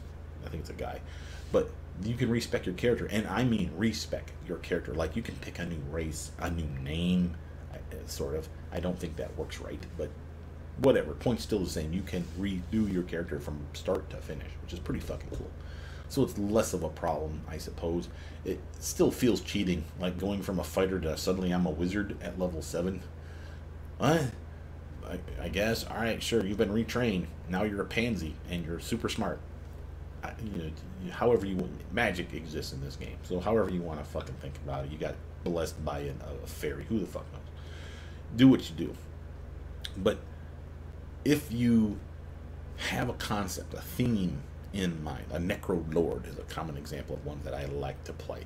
I already have a concept of what his or her spells will be. He's going to be one of those undead disciple bastards that, like bringing animate dead spells and create undead spells and having an undead pet. I'll probably go the Lich path. Again, a theme in mind. So I kind of have a feel for how I'm going to play him or her. For Hagbound, for example, this high strength, the hag in my mind, the way I would envision what she looks like. You ever watch that movie with Tom Cruise, Legend? The one with Tim Curry, the amazing Tim Curry. He has the devil's son, I believe. Maybe he was the devil. Can't remember. But he was in red and had massive horns. Anyway, Tom Cruise's character, whose name escapes me right now, had to find magic weapons and armor and shit like that, and he found some information. He went into like this nasty ass swamp, and there was a monster that came out of the swamp all gnarly, hunched back and big muscles and fucking like green or gray skin, and she was clearly a witch. To me, anyway. That would be the Hagbound. The hunched muscle with her being hunched over and everything and having like nasty fucking witch claws and everything else speaks perfectly of her being Hagbound. So again, theme. That's what I envisioned. Now I have a plan for how I play that character. She's going to be literally cunning, conniving little witch with all kinds of strength, and she's going to be so hunched over and look all hideous and everything else that people would unassumingly think that she's, like weak because she's old. And then when she grabs him by the throat and throws him across the fucking room, they're like, oh shit, this bitch has got some muscle. You get the idea. Again, theme plays a big part, which is what I love about these games, for not only the races, the diversity of the backgrounds now, and the skills, abilities, of course, are always the same, but the different types of classes and subclasses they've added is ridiculously big. This is going to be one of the biggest challenges of your life. Well, that's probably overstepping it. Biggest challenges of your gameplay, let's say it that way, will be picking a class and sticking with it. Reading through all these things, you're like, ooh, I want a war priest. Then you go down to the witch and you see something like the Hagbound, like, oh, I want a +6 strength. And then you go up to like Blood Rager and see that you can get the same thing if you pick a Blood Rager and you get the Abyssal Bloodline, where they get +2, +4, +6 to their strength just for being demon related. Again, you will ooh a lot and then be like, I want that, and then I want that, and then oh, son of a bitch, and then you have to just make a decision and kind of run with it. But let's just play a generic witch. First off, I pop open my details. That's this over here. You can get some general feel for what the class is. I mean, obviously spellcaster. Notice the difficulty. Ignore that shit. This is actually a value. Doesn't mean that you have to play it this way. Notice, for example, this is broken into categories of, are you a melee combatant? How much defense do you have? Are you good at support? Are you good at ranged combat? Again, notice how she's not bad at ranged combat, but she sucks at melee. Again, I disagree with like the Hagbound. Again, a +2, +4, +6 to strength. That's a meleeer at that point. Even if you started at 10, you're at a 16. That's my routine starting stat for strength. So being given that for free, and you can be dex based, and you can be a fucking charisma or intelligence, whatever casting stat she is. I think it's intelligence. Again, you can make a very competent melee witch. Point is, we're going to go generic witch. We'll trust that range makes sense. I mean, they're not amazing at it, but again, with point blank shot and precise shot, those are the two that I give a rat's ass about. She's clearly a caster, so you see that we have magic, and again, full-throated magic here. Why it's not full category, I don't know, because I think they're full casters, are they not? So, but by that I mean level 9 spells, but I think maybe it's because witches are spontaneous casters. Maybe that's the thing. We'll see. Witches are potent arcane spellcasters, so we already know it's arcane, not divine. That's important. Who can employ the strongest spells. They are especially good at controlling and weakening the enemies, both with spells and unique magical abilities called hexes. That's this shit down here. We'll talk about that in a second. Witches can also heal and empower their allies. So now you've given me an arcane caster that can heal and fucking hex, basically curse people. I'm all in. I know exactly how I like this character. Witches can also heal and empower their allies, though less effectively than some other classes. This is a difficult class to play for a newcomer. They do warn you. Use recommended build. I don't do that. You may do this, by the way. And the way this works is when you use the recommended build, when you level up, you pick nothing. You say, continue with the recommended build. Click yes, basically. And they give you which level 2, which level 3. They pick your skills. They pick your spells. They pick your abilities as they upgrade at level 4, 8, 12, 16, and 20. And a dev or somebody on their team over there has decided a normal witch would be like, they would grab hexes at this level. This would be the spells they grab, the kind of familiar they want. So again, if you don't know what you want, these are okay.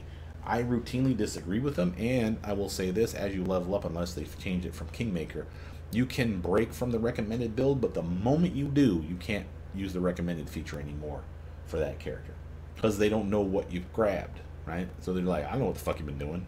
So they don't just continue on. They just like, no, it's you want it? Fine. Take the wheel. You drive. And that's what they do. They throw their hands up in the air and just let you fucking pick from that point on.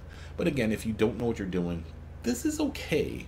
It's not min-max by any stretch of the imagination, but it'll serve you all right. I obviously am not doing that. Let's read on about hexes. Hexes are special abilities, not spells, available to witches and shamans. So obviously not the only class that can do this. They are very versatile and can help you finely tune the character for their chosen role in the party, which we'll decide as we see what the hexes have to offer. Some of the hexes duplicate the most powerful abilities of other classes. I like the sound of that. Patron. Each witch chooses a patron among the arcane entities, such as elements, death, or fate. So it sounds a lot like a domain and the cleric who picks a deity. Patrons determine a witch's specialization and give them access to new spells. Sounds awesome. Familiar. Witches choose a familiar who gives them a bonus to certain abilities or skills. So again, sounds like what the wizards get. I'm in. What kind of witch are we going to be? Elf witch. Sounds cool. Probably intelligence is going to be a casting stat we care about, and dexterity for a ranged attacker is a good choice. Notice we have different heritages for each race now that they've added. I think for every race, if not humans. There's base, basically what we just saw what an elf can do. There's these Blightborn. If you read up on this, it'll tell you what they do. They usually lose something to get something back. Lord Master, they lose Elven Magic and Keen Senses. Instead, they get a bonus to Knowledge Arcana and use Magic Device, so they kind of go all in on their spell casting kind of shit. I like the Elven Magic. For those that don't know, Elven Magic and Keen Senses. Keen Senses, every race gets except for humans, I believe. And that's just a +2 to perception. That's the way they do senses in this game. So you don't have like low light vision and night vision and dark vision and blah blah blah, which is kind of a bummer, quite frankly. But that's how they get around it. They just +2 to perception. I guess that means I can see in the dark, which is weird because as a human I don't get to see in the dark, and I can still walk around in the dark and cast spells and attack bad guys with no penalties in this game. And it's another bugaboo of mine. Whatever, not the point. Elven Magic that we would lose if we went with Lord Master. That's a spell pen, I believe, +2 for free. And remember, demons have spell resistance, so spell pen is of value. And this stacks with spell pen, which is a feat, and greater spell pen, which is another feat. So I could really do a spell pen build like crazy. Already I have a theme in mind for my witch. the ability to cast spells and make sure they land. Right? Moving on. Backgrounds, again, I recommend none at first. Get your skills, figure out where shit's going, and then, like, what's missing? Oh, I would like a long sword, because maybe I'm the hagbound witch where I know I'm going to have a +6 to my strength. Maybe I want a bardiche. Maybe I want a great axe. Again, some of that shit can be found in your background. So, you know, like a craftsman, for example, like there's a lumberjack great axes, skill in using those. Hand axes, battle axes, and great axes. So for a witch that's probably got proficiency in simple weapons, yeah, getting a great axe is not bad. So again, lumberjack could be okay. Athletics skill, green check mark in that. Bonus to fortitude save, something of value. Again, there's some fun to be had here. But again, grab none for now, work backwards. It's kind of weird. I would honestly say get it, move that tab right there, but whatever. Notice they tell you the only stat they care about is intelligence. Cool. We're going to go intelligence. 19. That's almost as high as you can get it at level 1 without spells and anything else, just on the leveling process. 20 is the highest you can take any stat, and you have to like really bone yourself in something else to get it to 20. It has to have a +2 first off, so we got that for being a elf, so +2 to dex, +2 intelligence. I could have grabbed either of those to 20. I can get actually both of them to 20 if I min max it. It's just really fucking stupid though. Like you have to like floor a bunch of shit and go like all in. And then it's still got some points left, so I can actually maybe bring my con up where I'm not a complete goober. But that would be a min-max crazy-ass build. Again, I don't usually like that, so what do I like? Well, I like making sure that I have characters that are competent. That would be okay with me. And again, is that amazing? No. No, I don't want that one. Like that. Decent enough strength that I'm okay with a weapon. Again, sometimes guys will fucking corner you somewhere. Your team's not there. So having a strength that's better than a fucking 8 is of value. 10, 12, I can carry more at the very least if I'm using a composite longbow. Remember, you get to add your strength modifier to the damage. +1 ain't amazing, but it's better than a 0. So again, you can see the appeal. And I don't even think she has the ability to use a composite longbow because that would require, I think, martial weapon proficiency, which she does not have.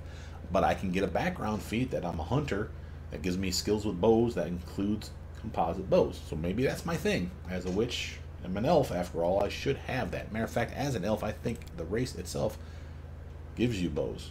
Yeah, look at that. I'm already skilled in longbows, including composites, long swords, rapiers, short bows, including composites, and treat any natural weapon, or sorry, any elven weapon as a martial weapon. So normally they're exotic. So if, again, like the elven curved blade is the typical example here. Elven curved blade for everyone else is an exotic weapon proficiency. For an elf character, because you're an elf, it's a martial weapon proficiency. That means if I pick up the 1 feat martial weapon proficiency, whether I pick it up as a personal pick or I get it from my class, I can use an elven curved blade. That's not bad. There's a laundry list of shit in here for being an elf. That's another reason to want to go elf. But I'm okay with the spread that I have right now. Skills, we got even more. So witches apparently are, oh, it looks like, no, I take that back. They recycled a bunch. We only have 4. Remember, I'm an intelligence of 19. That's one of the highest ones you have. 20 would be better, but that probably only gives me 1 more point. And again, we get backlog. So as I increase my intelligence, I will get those skill points back. So don't feel bad. But 4, again, there's not a lot to work with here. I know I want perception. Ooh, already overheating the game. I know I want perception. Knowledge Arcana kind of makes sense, and notice how she's getting a bonus for her elven magic. So cool. How about that knowledge roll? Again, an intelligence-based stat. I can unlock Lore Nature, but again, I'm not a wisdom guy. I got +1 to it, but it's not great. So I'd probably leave that for someone else. What else might be of value? Again, we have ones down here. We already talked about how they're not ideal for level 1. So unless you really want to go all in on just the stuff that have the green check marks, which is a thing, by the way. I've had plenty of builds where I had only 3 points as like a fighter or whatever, and I had athletics and perception and persuasion, I think, were like the free things that they had. So I'm like, fuck it, I'm just going to get 20s in all those 3 things. And I was actually okay with that. So again, your choice. But how would I play a witch? Let's just be real clear here. Am I going to be a stealthy witch? Am I going to sneak into there and fucking like steal the babies and whatever the fuck witches do? That could be a thing. I could be brewing potions, so Lore Nature could be of value, I suppose. the ability to cure diseases. Witches are routinely around disease, so maybe I really do want to lean into that lore nature. So I will do so. What else do we have? Feat pick. Again, what kind of character am I? I already have stated I'm probably not a meleeer. Yes, I have longsword. Yes, I have rapier. I could, if I want to just be competent with a weapon, just pick weapon finesse and call it quits. So that, again, I have spells, but when I run out of spells, or when again, I get backed in a corner, I bust out the rapier and I poke him in the fucking face. And having a rapier in one hand does not prevent me from casting spells with my other hand. So you can already see, this is not the worst start of a character. I have decent dex, 16 is not bad, so I got nice armor class, nice reflexes, and a decent swing thanks to weapon finesse. But if you know you are going to be a back ranker, you are probably never wanting to melee, this is a waste. What would be useful? It's right at the top. Big thumbs up with a point blank shot. And again, if I was human, which I am not, I would grab precise shot at the same level, which means I have to wait to level 3, but that's still okay. And again, I don't mind this, and I don't mind getting precise shot here. It just kind of sucks. We'll have to rely on our team for a while. We will whiff, my point is, a lot. Now, what next? We need a familiar. Notice I can't pick this for you. I can just tell you advice. So again, notice how each familiar gets a perception bonus. It's a +2. Sorry, I thought it was 3. +2 to perception, +3 to another skill sometimes. What I mean is sometimes. It depends on the familiar. See how this one is for stealth? So if I want to be a stealthy character, a cat familiar is an awesome choice. If I want to have a bonus to my will saves, on the other hand, centipede. That's not a skill. No, it's not. But it's an awesome upgrade. And again, as a witch, having a centipede crawl out from her ear or from her mouth or nose or whatever, because that's your familiar, that'd be fucking gross and a cool concept. Maybe she wants some extra hit points. It's only 3, and only like once. Like literally, you get an extra permanent 3 hit points by having a chicken as a familiar. Don't ask why. I don't understand that. Maybe because you're making chicken stock from its eggs. I don't know. Dog familiar gets a bonus to lore nature. That's something that we were kind of lacking in. Remember, we just went back to our skills here and we unlocked lore nature. It's fallen behind because again, we don't have any real what is the nature? Wisdom. So if I wanted that to be an 8, again, I have a way around that now. I pick dog familiar as an example. And again, maybe I'm a witch that's hiding in plain sight. So by having a little chihuahua or whatever, you know, people, oh, she's not a witch, she's just a spinster or whatever. I don't know what people say about witches. Point is, literally, again, this is your chance to flavor it up. There is a couple of note. We already talked about perception being important, but all of them get perception. But persuasion, again, the Viper familiar.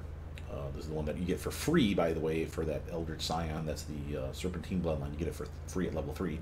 And it's a Viper familiar, but it's called Serpent's Friend. And it's not listed here in this pop-up. This is one of the reasons why I say make your build, power level it, and get a feel for what was free that they didn't tell you about. But this one's interesting because of the bonus to persuasion, and that's all persuasion. Remember, that's not only intimidation, but also bluffing, so lying, as well as the diplomacy, which means kissing people's ass. So that's a big bump. And if I'm doing like a Cornigan Smash build, remember, persuasion is part of that check, the intimidation check. So this would be a boon for someone that's doing that. I'm not doing that in this build. But what would I care about in this build? Well, a witch is probably squish, like a wizard. So armor would be nice. Is there anything in here that's an armor one? Yeah, you better believe there is. Where is it? Is it here? No, it's a lizard. Yeah. Natural armor bonus +1. It's only +1. But it's +1, and it's free. Now the question is I can't remember if it's natural armor or if it's natural armor enhancement. Why does that matter? Certain things don't stack in this game. Natural armor will stack with anything, even other natural armor bonuses. Natural armor enhancement, on the other hand, is like a barkskin spell or a amulet of natural armor, which is a +1 to +5, +6 protection. It's a natural armor enhancement. They do not stack with themselves. So you can have one that's a natural armor enhancement, but not 2 of them. But you can have natural armor enhancement and then natural armor, like this one, if that's what this is, and they will stack. So this could be a permanent +1 to your armor. And I'm cool with that. And a lizard for a witch, again, kind of like a toad. I honestly wish they would call it a toad, but whatever. Again, if you need one that increases your fortitude saves, there's examples of that. There's rat familiars. There's ones in here that have a bonus to your will saves. We saw that for our centipede. There's one in here somewhere that's a bonus to our reflexes. Is that the hare? Oh, that's initiative. Here's another example of a really good one. You want to cast your spells before everyone else. This is a +4 to your initiative check. Remember, you already have a dex-based build. +3 from your dexterity bonus.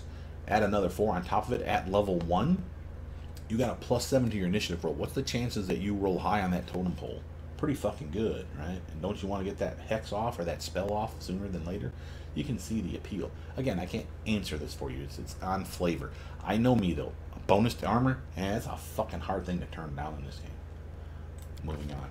Notice we need a patron, and again, I know nothing about these, right? These are our patrons. We got Winter, Transformation, Strength, Shadow, Mercy, Insanity, Healing, Endurance, Devotion, Deception, Ancestors, and Agility. Well, kind of which am I? I don't know. But what I do is I pick one, and I look at what I'm getting for free. Okay. Sadly, they don't list them, which is a damn shame. Oh, here they are. List them up here. List as follows. Oh, they don't show all of them. They show them down here, but they don't show the pictures. Expeditious Retreat, Cat's Grace, Haste, Freedom of Movement. So far, I like this one. Polymorph, Cat's Grace, Math, lame. Greater Polymorph, lame. Greater Wait, what? How the hell you get it twice? What the fuck? That's weird. Ancestors, what do you give me?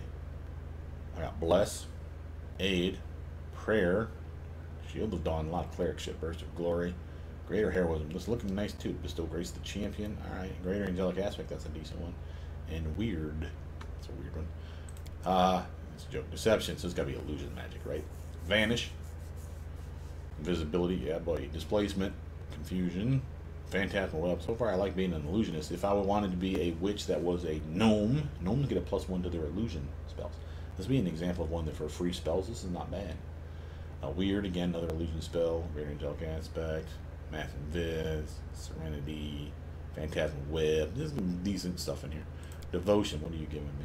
Divine Favor, Invisibility, Magical Vestment. Ooh, nice armor stuff. Confusion. Flame Strike, there we go. Max Bull Strength. Interesting choices. Endurance. How about a Healing Witch? Maybe you're a good witch. Who's to say? We got a good witch that gives me Remove Fear. Lesser Restoration, though, that's not bad. Remove Disease, sounds good. Restoration. Cleanse. Greater Restoration. Greater Restoration, Mass Cure Critical, Mass Heal. Ooh, getting some healing in here. And they did say that we got some healing as a witch in general anyway, so getting some other ones that may not have been on the list could be of value. And again, this is another one of those downsides of spellcasting builds. That's why you turn to our channels. Another thing that you should do if you're ever going to be a spellcaster, get on the forums or, again, power level your character to 20 this way. See what spells you can pick from. Because, again, if you have a truncated list, like a sorcerer, where, again, you get all the wizard spells, but you can only pick so many. You need to know how many I can get by level 20 of each level. So, like 5, 6, 4, whatever. And, again, maybe even where they show up. Because, again, you can help better plan your build. If it's a wizard, where you can just pick and scribe every fucking spell to your awesome spell book, then just fucking, freewheel it, in my opinion. But you should still know generally what kind of spells you have access to. There is a way to do that, by the way, right now. The devs have added this. See, here's my spell list for level 1. I can pick from there. At level 2, that's this one, I can pick these spells. See all that shit? And again, I can expand it, scroll down, see what my list is. And this is a pretty impressive list already. So again, I will get a good feel of what I can do just by clicking on this and going through these things. It just takes a long time to make a character at level 1. Because again, without knowing anything, you can kind of like, oh, what kind of spells am I getting? Oh, this is nice. Maybe I'll want that. Oh, that could be important later. Way I can build around foresight. Yeah, that's a long road away. So again, what are you going to get early levels? That would be the way I would do it. Oh, I got cure spells. I got inflict spells. Already I got 2 things I care about. Ways to heal me and damage undead. Ways to damage the living and heal my undead. So I could be a necro bitch. Which, pardon the pun. So again, that could be a thing. I can see that. Bone Shaker. A lot of necromancy spells as a witch. That kind of makes sense. And some spells that, while not necromancy, feels right for a necromancer, a web spell. Maybe we'll make a necro lich. Witch. So do we need healing then? Probably no. What in here would feel like necro? Winter? Snowball, like that. Resist fire. Weird. Protection from fire. Ice storm. A lot of cold. Icy body. Those are fun. Polar rays. Ray spells are decent. And again, you have a high dexterity. Winter could be alright. Transformation, what do you got for me? Long Strider, buffs and stuff. Strength, no. There's nothing in here that smacks of undead. Maybe Shadow. What do you got? Vanish. Blur. Displacement. Shadow Conjuration, Shadow Evocation. I'm liking these choices. Phantasmal Putrefaction. Alright, we have a winner chicken dinner. Yeah. We'll go with Illusion Magic Lich. Now, notice we got something else to pick from. We have to pick a first hex. And notice we're getting multiple hexes here. 1, 2, 3, 4, 5, 6, 7, 8, 9, 10, 11 fucking hexes. Jesus H. Christ. Cool. Is this the whole list? Look at the list. My God. This is going to take some time. Again, without knowing anything, just start looking at stuff and see what they do. For example, I already know, because I have another character, a shaman that joins your party, that she gets these types of hexes as well. I know that Cackle, while good, doesn't do anything by itself. Notice how it says, when under the effect of an evil eye, which is a hex here, which you don't have yet, fortune hex, which is this one here, or protective luck or misfortune hex. So here's protective luck, and misfortune is right here, which again, you haven't picked any of them. They last longer. That's what Cackle does. So this is a terrible idea to pick this here, because it doesn't give you anything. But what does give you something? Well, I could have claw attacks. Maybe again, if I have that strength-based witch, that was the one that was the hag bound. Maybe I could have permanent claws, and I could like claw you to death and not even wield a weapon. I just wield my claws. That could be a thing. Could be weapon finessed, sure, but again, I could get a strength-based build going for a witch, and then get another 6 on top of that for my strength as I level her up. She could be really good at claw attacks. If I go a specific type of tiefling as that witch, that tiefling gets that heritage for tiefling. One of them gets a bite for free, so I have 2 claw attacks and a bite at level 1. That's 3 attacks. And on a strength-based build, that's not bad. So again, there's a number of ways you can play a character like this. Wards, vulnerability, curses, those sound interesting. Slumber is actually like sleep spell for free. You can cast that at every level, or not, sorry, at every round of a combat. But while this is OP, this is a save or suck phenomenon, and it takes your whole turn. However, having said that, I'm in the back. I'm a witch that's going to be distance. So being able to put someone to sleep that's fucking up my team, you can see the appeal. If I want to lean into the healing, though, here's a healing hex that literally allows me to cast Cure Light Wounds once a day per character. You can only benefit from my heal once a day, but that's a free heal for everyone on the party. So everyone gets hurt at some point. You're healed, you're healed, you're healed, you're healed. Even if it's only 1d6 or 1d8 plus 5 maximum. Still nice.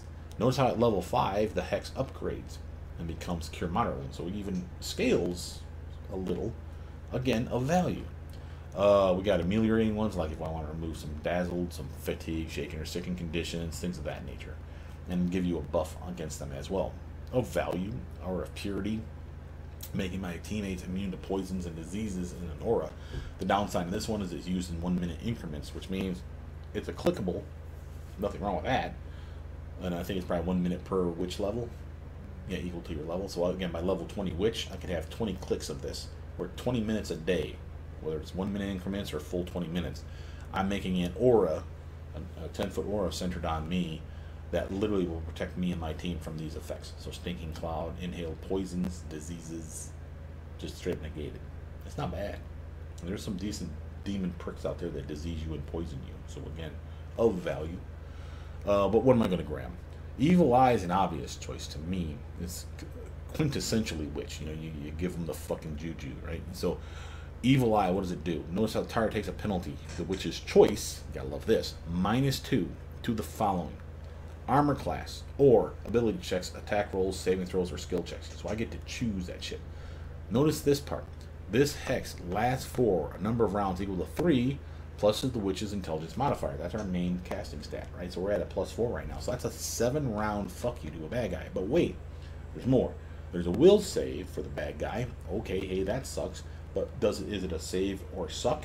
Which means if he makes the save, nothing happens? No, it's a save and something happens. It lasts whatever effect we have for 1 round. So the beauty of this, while it's not a spell, so spell resistance shouldn't be a thing, or spell immunity should not be a thing, I can hex you, any of you in the game, and let's say it's armor. Solid choice.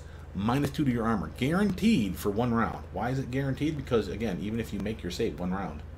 So while I can't benefit from it, because the minute it gets, or the round that it becomes my turn again, the hex wears off, because you made your save. But for everyone else on my party that's available, dog pylon to rabbit, dog pylon to rabbit, you see the fun. Maybe I have a bad guy that I know that this guy's a prick. He hits hard.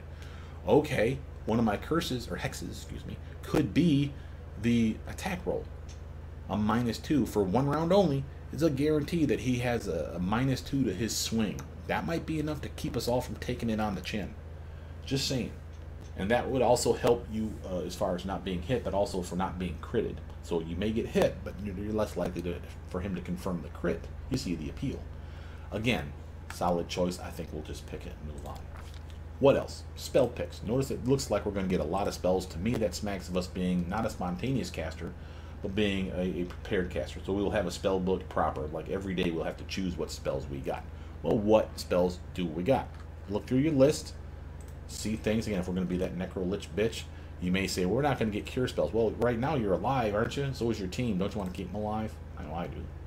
What other things do we grab? How about auto hit spells like, we don't have Magic Missile. That's a bummer. How about your Piercing Scream, which is screaming at a bad guy to do damage? That sounds like fun. Maybe you want to be a buff bot. So Mage Armor for yourself sounds good. How about Enlarged Person or Reduced Person? Is either of those appealing for us? Yes, Reduced Person will give us better armor, better dexterity, better chance to hit, better reflexes. Yeah, your damage goes down with your crossbow or whatever, but again, that +2 to your swing, that's a value. What else? Ray casters. I mean, we're good with dexterity. It doesn't mean we have point-blank master in this build, but again, I already told you, point-blank shot and eventually precise shot will be things we care about. And again, you will be okay with ray spells. How about we get some snowball? I could get sleep, but notice that sleep wears off as far as you out-level it. So I'm not a fan of that. Maybe you want to be a summoner. Maybe you want to just lean heavy into that fucking undead shit. So let's grab Inflict Light Wounds and Ray of Enfeeblement, Ray of Sickening, things of that nature. Your choice. And because it looks like we're getting a spellbook proper, the good news is, go back. The good news is all the spells we didn't pick, if we find them in the game, we should be able to scribe them to your spellbook. So you will have every spell for this witch, ideally. So don't hem and haw too much is my advice to you on this one. If you are a wizard, again, same deal. But if you're a sorcerer, where the picks you get, you're getting a very limited picks that spells you basically are stuck with. Again, Pathfinder, you can talk to that guy and re-level up and re-pick spells that way, but it's costly and it's annoying.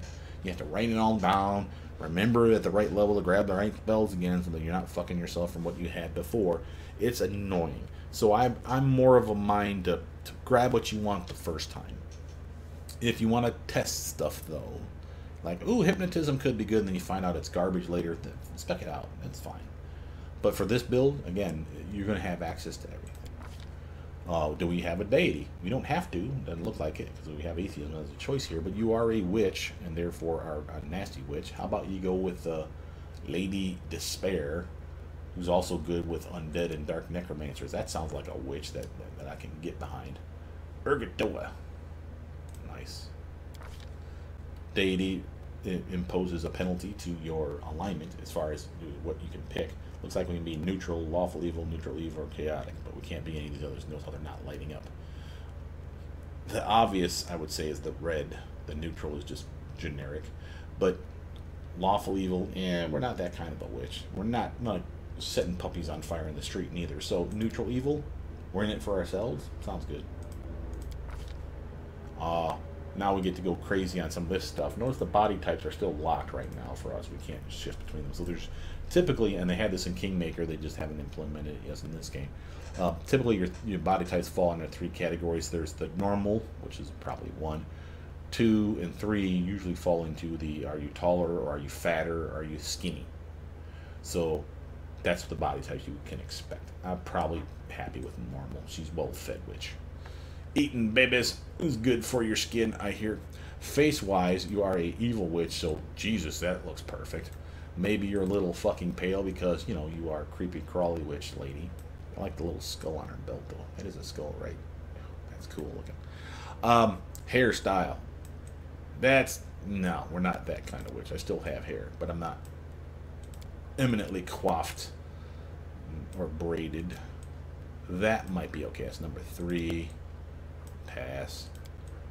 No, 3 are bald and probably black.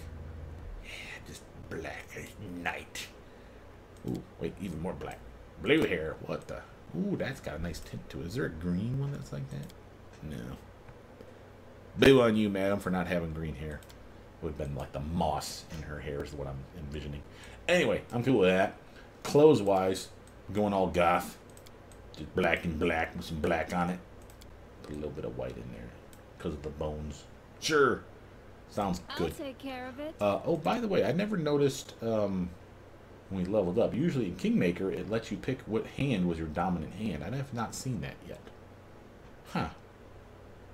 Maybe I missed it. It always defaults to the right hand, unless you pick it in Kingmaker. What are we going to sound like? Let's move already. That sounds good. Name, again, usually I go with flavor, so Evil Witch of the West, or something of that nature. Maybe name like your hated ex. I don't know, whatever. I can be generic now. And the birthday doesn't matter. I will say this though, in Kingmaker, the birthday did matter because when you had your kingdom, every year, because you play that game chronologically for the game, you were in it for like 4 to 5 years. Before the end of the game, of course. Every year your birthday would roll around, the month, I should say, of your birthday for your main character. They would throw you a party.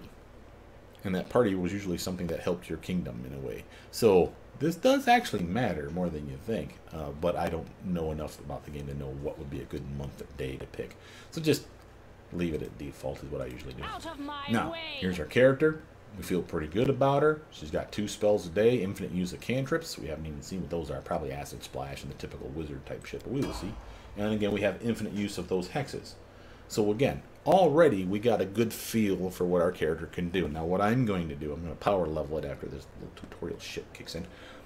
But what I'm going to do is just give you a feel for just like the first 5 levels, let's just say. We're not going to make it build, because again, I don't care enough about this character to do that. But I do want to show you by level 5, again, you still haven't become Mythic rank 1 yet. So this would be a good starting place for a character. So build up to 5, get a feel for what 5 is going to entail. We'll talk about spells, we'll talk about how many we get a day, which ones I suggest, what feats I suggest at 3 and 5, and we'll get a feel for how good your character is at each step of the way. Okay? Oh, let's see. Yeah. Take my shit, you asshole. And there must be some new bug in the game too, because I've been suddenly getting like a lot of Everburn torches lately. I'm not real sure what that's about. And again, I'm not using mods in my playthrough, and I'm getting like ridiculous shit. Like I had like 100 and some Everburn torches by the time we left the fucking downstairs area, the maze, and I'm like, what the hell? I'm getting all these torches from. My dear prelate. But whatever. Point is, here we go. She's gonna heal me.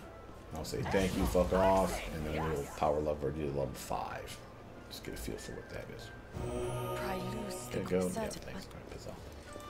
Cool beans. I'm gonna eat you later. Let's see. So here's our character. First level 1.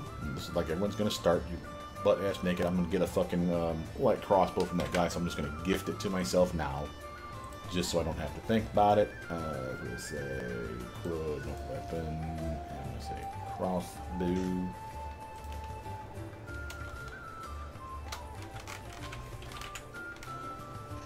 As soon as it gets to 100%, we can search it.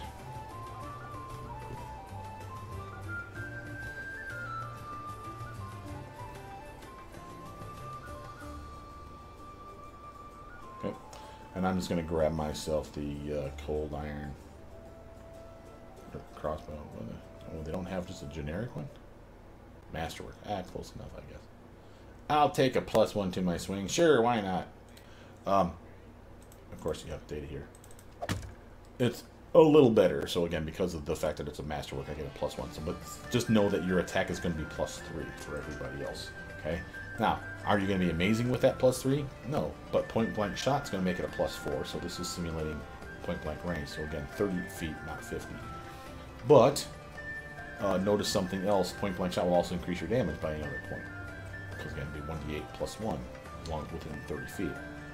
But also notice one more thing. This +4 is nice. You shoot into combat, we don't have precise shot yet. Remember, you're not a human. You chose not to be a human. That was on you. So not extra feet at level 1. Again, I could have grabbed precise shot. That could have ensured that +4 was working. Again, for point blank range. So now it's at +0. There's a pretty good chance you'll miss now. So on the harder difficulties, this character is not ideal. Remember, I have a Hex, though. And again, I can guarantee for 1 round that you have a -2 to your armor class. That won't benefit me if it's 1 round, but for everyone else in the party, dogpile on and grab it. Have some fun. Again, how is your armor? 15 is not bad. They got a lizard bonus, and it is natural armor, not natural armor enhancement. Fuck yeah. +1 from our luck bracers, which is okay, and then another 3 from our dexterity up here. Again, that's not bad. 15 is respectable, and we've yet to cast a spell on you. Get mage armor, slot that up, cast that once, or get potion. There's plenty of those downstairs. We'll find those before too long. It's a +40 armor for 1 hour. We could be at a 19. Again, that is a respectable armor class. And I'm just pointing out the fact that at level 1, you are not a goober. Okay? Spell-wise, they even were nice enough to give you a good spell. I would actually swap these out. I would grab mage armor and a heal spell, because you can never have enough protection and enough healing. If I didn't do that, I would do this, because again, that would be a bonus to your swing, dex space, remember, in your teeny tiny size. So you have a bonus to your swing again, and you have a bonus to your armor twice. Why? Because your dex went up, and again, you're a teeny tiny person. It's hard to hit you. Yeah, your damage goes down, but you can't do any damage if you don't hit. So again, this would be a decent 1-2 combo. Again, everybody's different on this, so again, on you. I'm going to cheat and rest, though, to give myself this. And I'm going to level up this way. Where I do it 1 at a time. So again, just as a reminder, Fortitude's kind of crap. Reflexes, we're looking pretty good. Will saves, we're looking pretty good. Decent, okay level of attack, unless they're in melee. What does that mean for you, by the way? That means you do not shoot guys that are already engaged in melee, if you can help it. Not without a cantrip, maybe. But with your crossbow that they're going to give you, shoot at the motherfucker that's at a distance. I mean, you get to choose your targets, right? So as long as someone's within range, and that's a 50-foot range of that crossbow, that's not bad. You can probably hit that fucking bug or that fucking fly or that whatever that has yet to charge your team. That's your choices, okay? Or, again, set up your hex. One or the other. You don't get to attack. You don't get to cast a spell if you're casting a hex, as far as I know. So, that's a thing to pay attention to. Let's go back real quick just to emphasize something else. So here's your hex. This toggle forces your character to move to point-blank range to shoot. Do not use that. Just be aware of your attack bonus and your damage bonus is going to yo-yo a little bit, because you might not be close enough. Why do I not use this? I would use this if I'm doing real-time with pause, so I don't have to micromanage every fucking character, and they can then move into point-blank range and then shoot. But if you're going to control them, which I routinely do because I do turn-based mode a lot, then I'll just micromanage the character to the best of my ability. Notice I am going to put in a spell that auto-hits.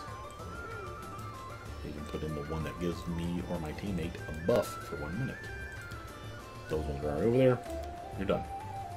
Notice you're never going to charge. You're never going to coup de grace because you are never going to melee. So don't put them down there. You can fight defensively, I suppose. I'm not going to rage, but I'll shut that off. Familiar, you can turn him on and he comes out. There he is. He's adorable. Hey, get back here. Where the fuck you going? Looking for snacks, probably. He's a prick. Anyway, you do not need him to get your perception and your armor. You saw that. I just turned him on, and I was still getting my armor. And my perception was already up +2 because of the lizard familiar. So again, a nice upgrade.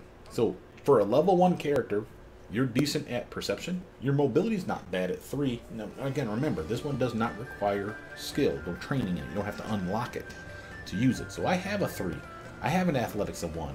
I have no trickery, even though it says 3. I wish they had put a big fucking X in this. This is something that always bugs me. But just know that, again, since you trained only, you don't have a point in it, you don't get to do this. So we rely on your team to do it. That's fine. Same with use magic device. That -1 isn't even there because, again, you're not even trained in it. So that doesn't even exist for you. But remember, that does not mean I can't cast or use wands or cast shit from scrolls. I can. Remember that list that we showed you when we were leveling up? All those spells are stuff that you should be trained in. Doesn't matter that you haven't been trained in it yet.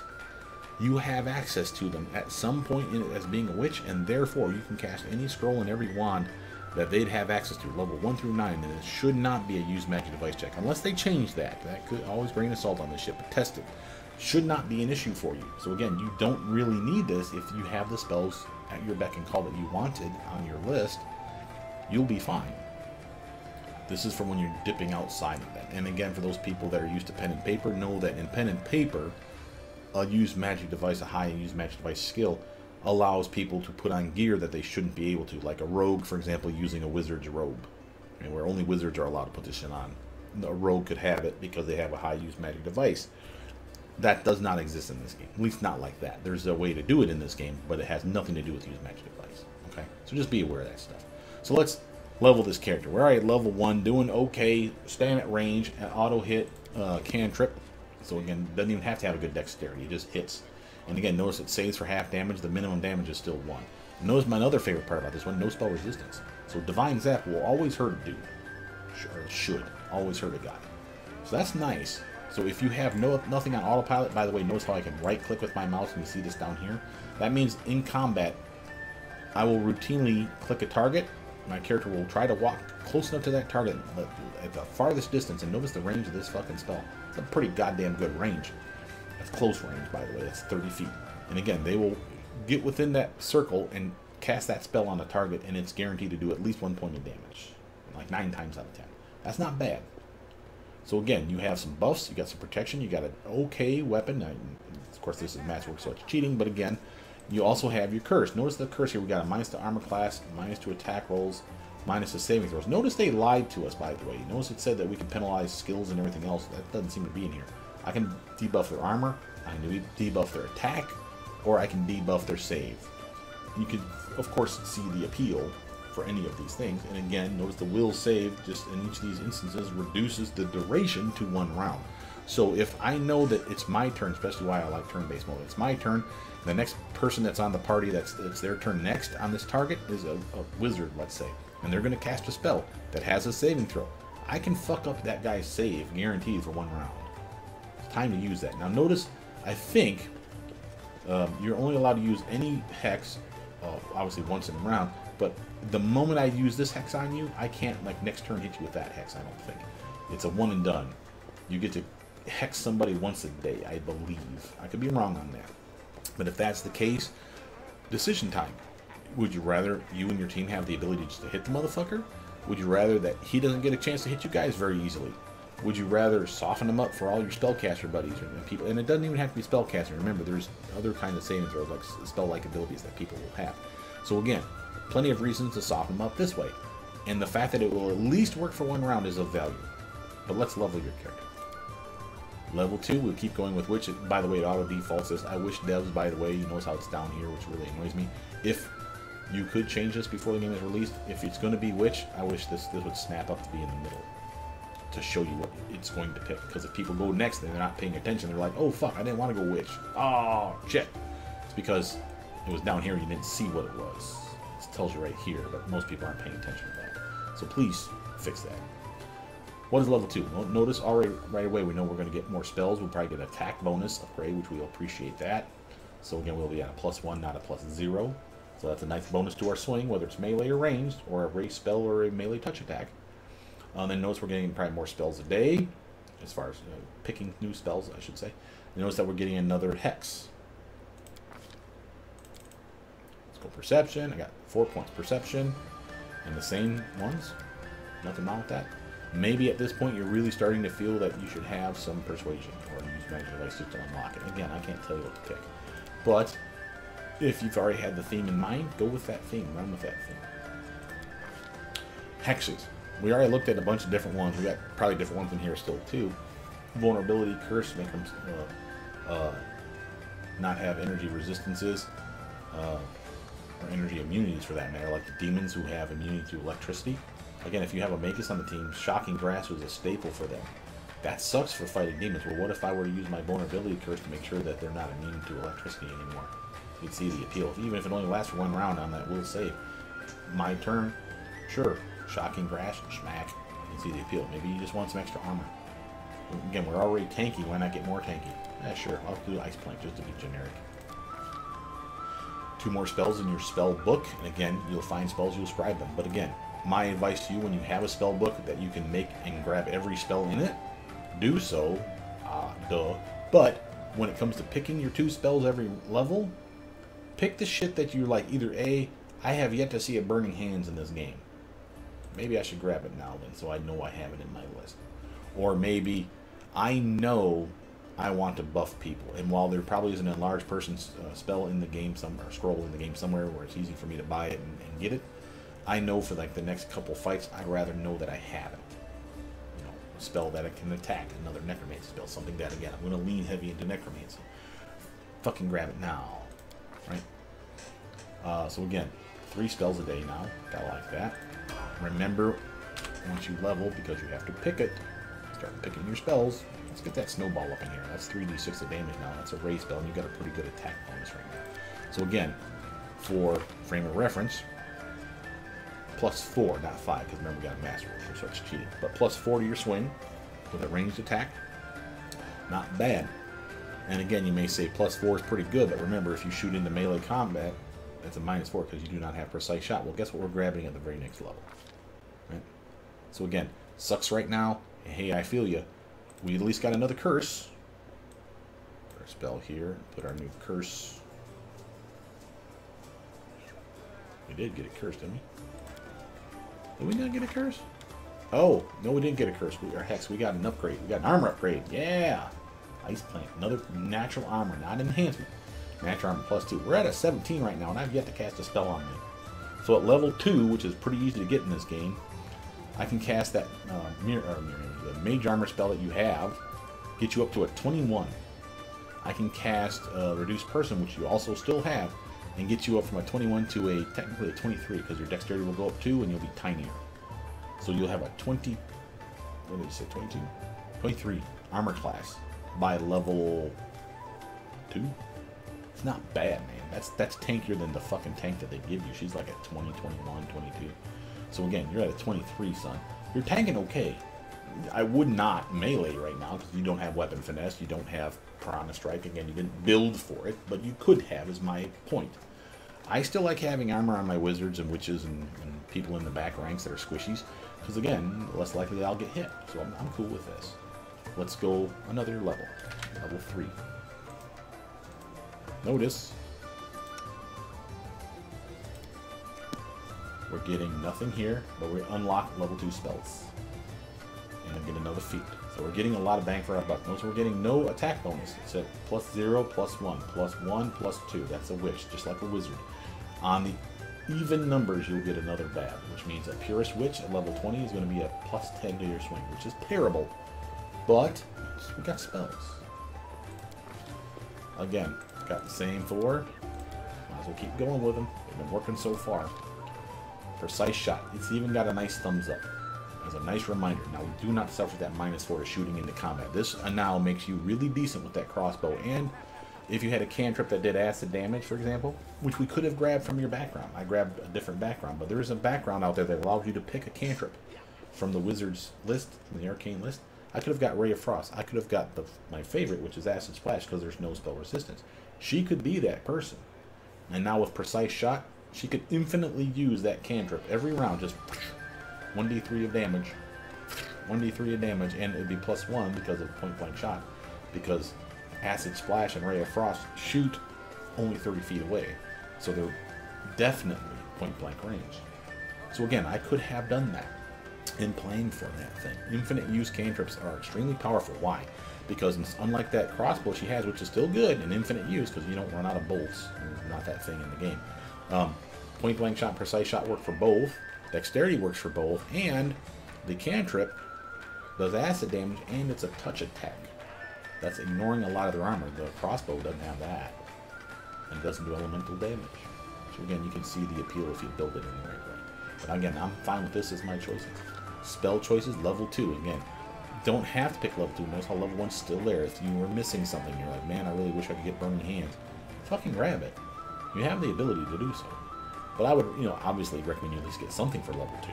But what are you going to grab? I like Bone Shaker. Auto hit damage is auto. That's what I was told. And again, Inflict, Cure, good spells, Delayed Poison, long-lasting spells. I love those. Let's grab Delayed Poison. Remember, when you level up, don't forget to put your spells in. Always check each level just to make sure you don't have some at the back end. Good now? Alright. Again, let's just take a quick gander at our character. Again, not doing great with our attack, but again, you are a wizard type, so again, you suck in that regard. you're okay, and that precise shot added a lot of bang for your buck. Now you're shooting anybody. So yay you. Yeah, you still have the auto hit cantrip, so that's always a thing. And again, if you're whiffing because the guy has still a solid amount of armor and you really are not that good of an attacker, use the auto hit spell. You'd be surprised how many guys I fight right now in my Sword Saint playthrough where it's not a witch, but she's a shaman. She has that cantrip as well. And she's terrible at hitting things. But sometimes shit just needs to die. I will use that cantrip because it'll do 1 damage, 2, or 3, just depending on if the bad guy makes a save or not. But it's a minimum of 1. So it's always 1 point of damage, 1 point of damage. But again, you see his health just constantly going down a little bit each time. And she has helped make sure guys die. Some dudes just will not fucking get hit. But she auto hits with that spell. So it's kind of nice. So again, knowing that stuff is of value. Again, you're doing okay. Not the greatest swing. Good armor though. Doing real well. Cast some spells on you again, as you know. And now you even have cooler spells. Auto hit. Some immunity to poison for you or someone else. So you're already building in the right direction. Let's level you up one more time. Here's level 4. This is a milestone because again at level 4, 8, 12, 16, and 20 you get to have an ability point increase. Well, obviously intelligence is the casting stat you care about. You're at a 19. This is the perfect chance to show you how skills are going to go up for you. 19 to 20. That's more spells a day. Remember how this works. +1, +2, +3, +4, +5. Also +5. So we got another spell a day. Nothing for 5 yet because you can't cast that one yet, but it's already there waiting for you once you get to level 5 spells. It'll backlog them into you. But this gave us an extra spell a day. This also gave us extra skill points, as you're about to see, and your DC checks of your spells that do have a DC check land longer, have a better DC check. Your hexes have a duration. The duration is based on 3 plus your casting stat, in this case with intelligence. So now they last longer if they fail their will save, right? So again, of value. Then more skill points than you normally are used to. So get your 4. I got 2 more. I think it's time to diversify, or whatever. Maybe you want to go all in on persuasion because you're kissing people's ass and you don't even give a shit about using magic device. Maybe you want to fight defensively sometimes, just so you have some little bit extra armor. Get that up to a 3. Here, not here. 3 here allows you to turn on fighting defensively. Instead of giving you +2 dodge, we'll give you +3. The downside for me on that one is it's a -4 to your swing. So unless you're using like auto hit spells, which you do have, this would be a bad idea because you really can't afford that -4 to your swing. But again, there's ways around it. I just told you, auto hit spells, and you have an infinite use cantrip that will auto hit. I already know that, so this would be okay. Again, I still needed to get to 3. Maybe this will be one of those times where I won't level everything and I will take that to 3, and now I'll never touch mobility again. That's fine. Fight defensively, turn that toggle on, never shoot with your crossbow, never swing with a weapon, only use your auto hit spells. I will hit you with that zap. 1 to 3 points of damage every round. And I'll at least have a couple more armor points. Let's do that. Let's just to show you how tough you'll be. And again, another hex. I love that. What are we going to grab? We got Protective Luck, we got Nails, no. Misfortune, Healing, free healing. You can have some fun that way, and again, you're limited on spells, and you notice how we haven't slotted any of the healing or inflict spells yet. So again, healing for free, that'd be of value. I could be cool with that. Again, Cackle, make them last longer. And notice this one here. Guarantees that they last for 1 more round. Notice how it doesn't say anything about if they make their save, if they don't make their save. Remember, if they make their save, how many rounds did it last for some of these? 1 round. Well, if we have Cackle, turn that shit on, and I hit you with one of those effects, right? Like the Evil Eye, the one that we picked at level 1. Well, you make the save, but now it's 2 rounds, bitch. Because again, it's extended by 1 round, guaranteed. That could be of value, and now I can capitalize on it, so I have a better chance of hitting you, or hitting you with a DC check, or lowering your hit chance I need. This could be okay. Again, I'm not going to tell you how to play your character-ish, but at the very least, is of value. I like the idea of healing, though, for free. And again, we're a stone's throw away from level 5, where we get a cure moderate for this once a day for every teammate we have. So that's a nice free healing. Save your potions, save your healing scrolls, save your actual spell slots. More level 2 stuff, what are we going to grab? Crowd control. Maybe you need to see Invis, and that one's a nice long-lasting buff. Sounds good. We got any auto-hit stuff in here? Cure moderate wounds is not auto-hit, but again, another healing spell. Inflict moderate damaging spell. Blindness. auto hit, but it's save or suck spells. We're not really good at those. Maybe you want to have a web, crowd control, keep people away from you so you can use your crossbow and shoot at them at a distance of value. Again, you're going to get them all, so it's less important really here. But again, doing good. How's our character looking? +5, not 6 when we got a masterwork weapon. That doesn't count. But by now you may have found a masterwork weapon or a +1 crossbow. So again, this is still probably valid. You have a +6 to your swing.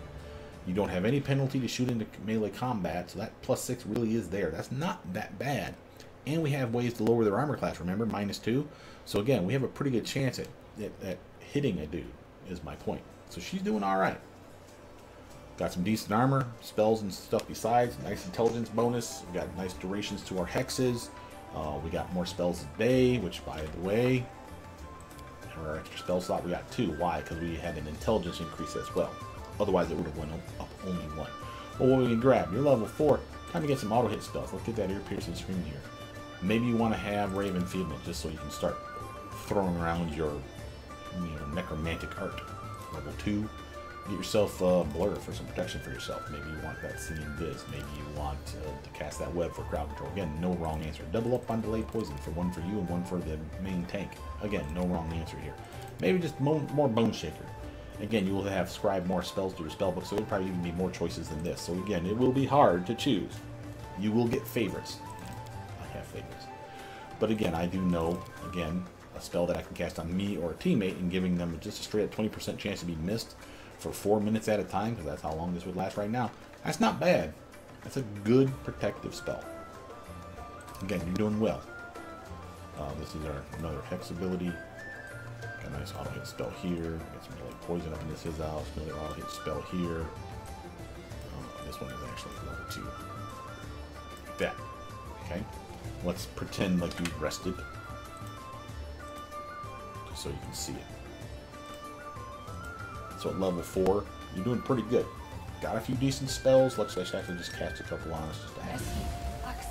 There we go. Hey, you want to reduce person? Sure you do. Takes a long time to cast that one. Be aware. Now with 2 spells that you had at level 1, they didn't last long. One did, but the other didn't. Now you're actually getting a decent duration out of this one. You got a really nice attack bonus, man, at a +8. You got a really nice armor class at 23, and again, that was available damn near at level 1. I think level 2 is when it finally kicked in, because we had Ice Plant, or was it? Yeah, Ice Plant, natural armor +2. So at level 2, this really kicked in, realistically. But that's not bad for a level 2 character to get that. And then level 4, you're still doing well for yourself. Flat-footed, not great, but not horrible. Touch is the real concern here. But again, you're a dex-based build. Put more dex in it, get some deflection bonuses and whatnot. You will have an okay touch armor class, not amazing. You're doing good on perception. Your knowledge arcana and knowledge roll have never looked better. Your lower nature's kind of fallen behind. That kind of sucks, but again, nothing really you can do about that right now. Notice that your stealth, remember, you do not need to be trained in it. You're doing okay for stealth. Notice how you got a size bonus for being teeny tiny. Cast yourself a Vanish, or chug a potion of Vanish or Chief, and that would jump up 20 fucking points, but only for like a round or 2. But again, enough for you to walk into a ring and walk the fuck back out. You'd be like at a 28. You can walk in, walk out, say, oh, there they're at, and come back out, and then you'll know where to focus your fire, so to speak. Right? Let's do one more level up. Level 5.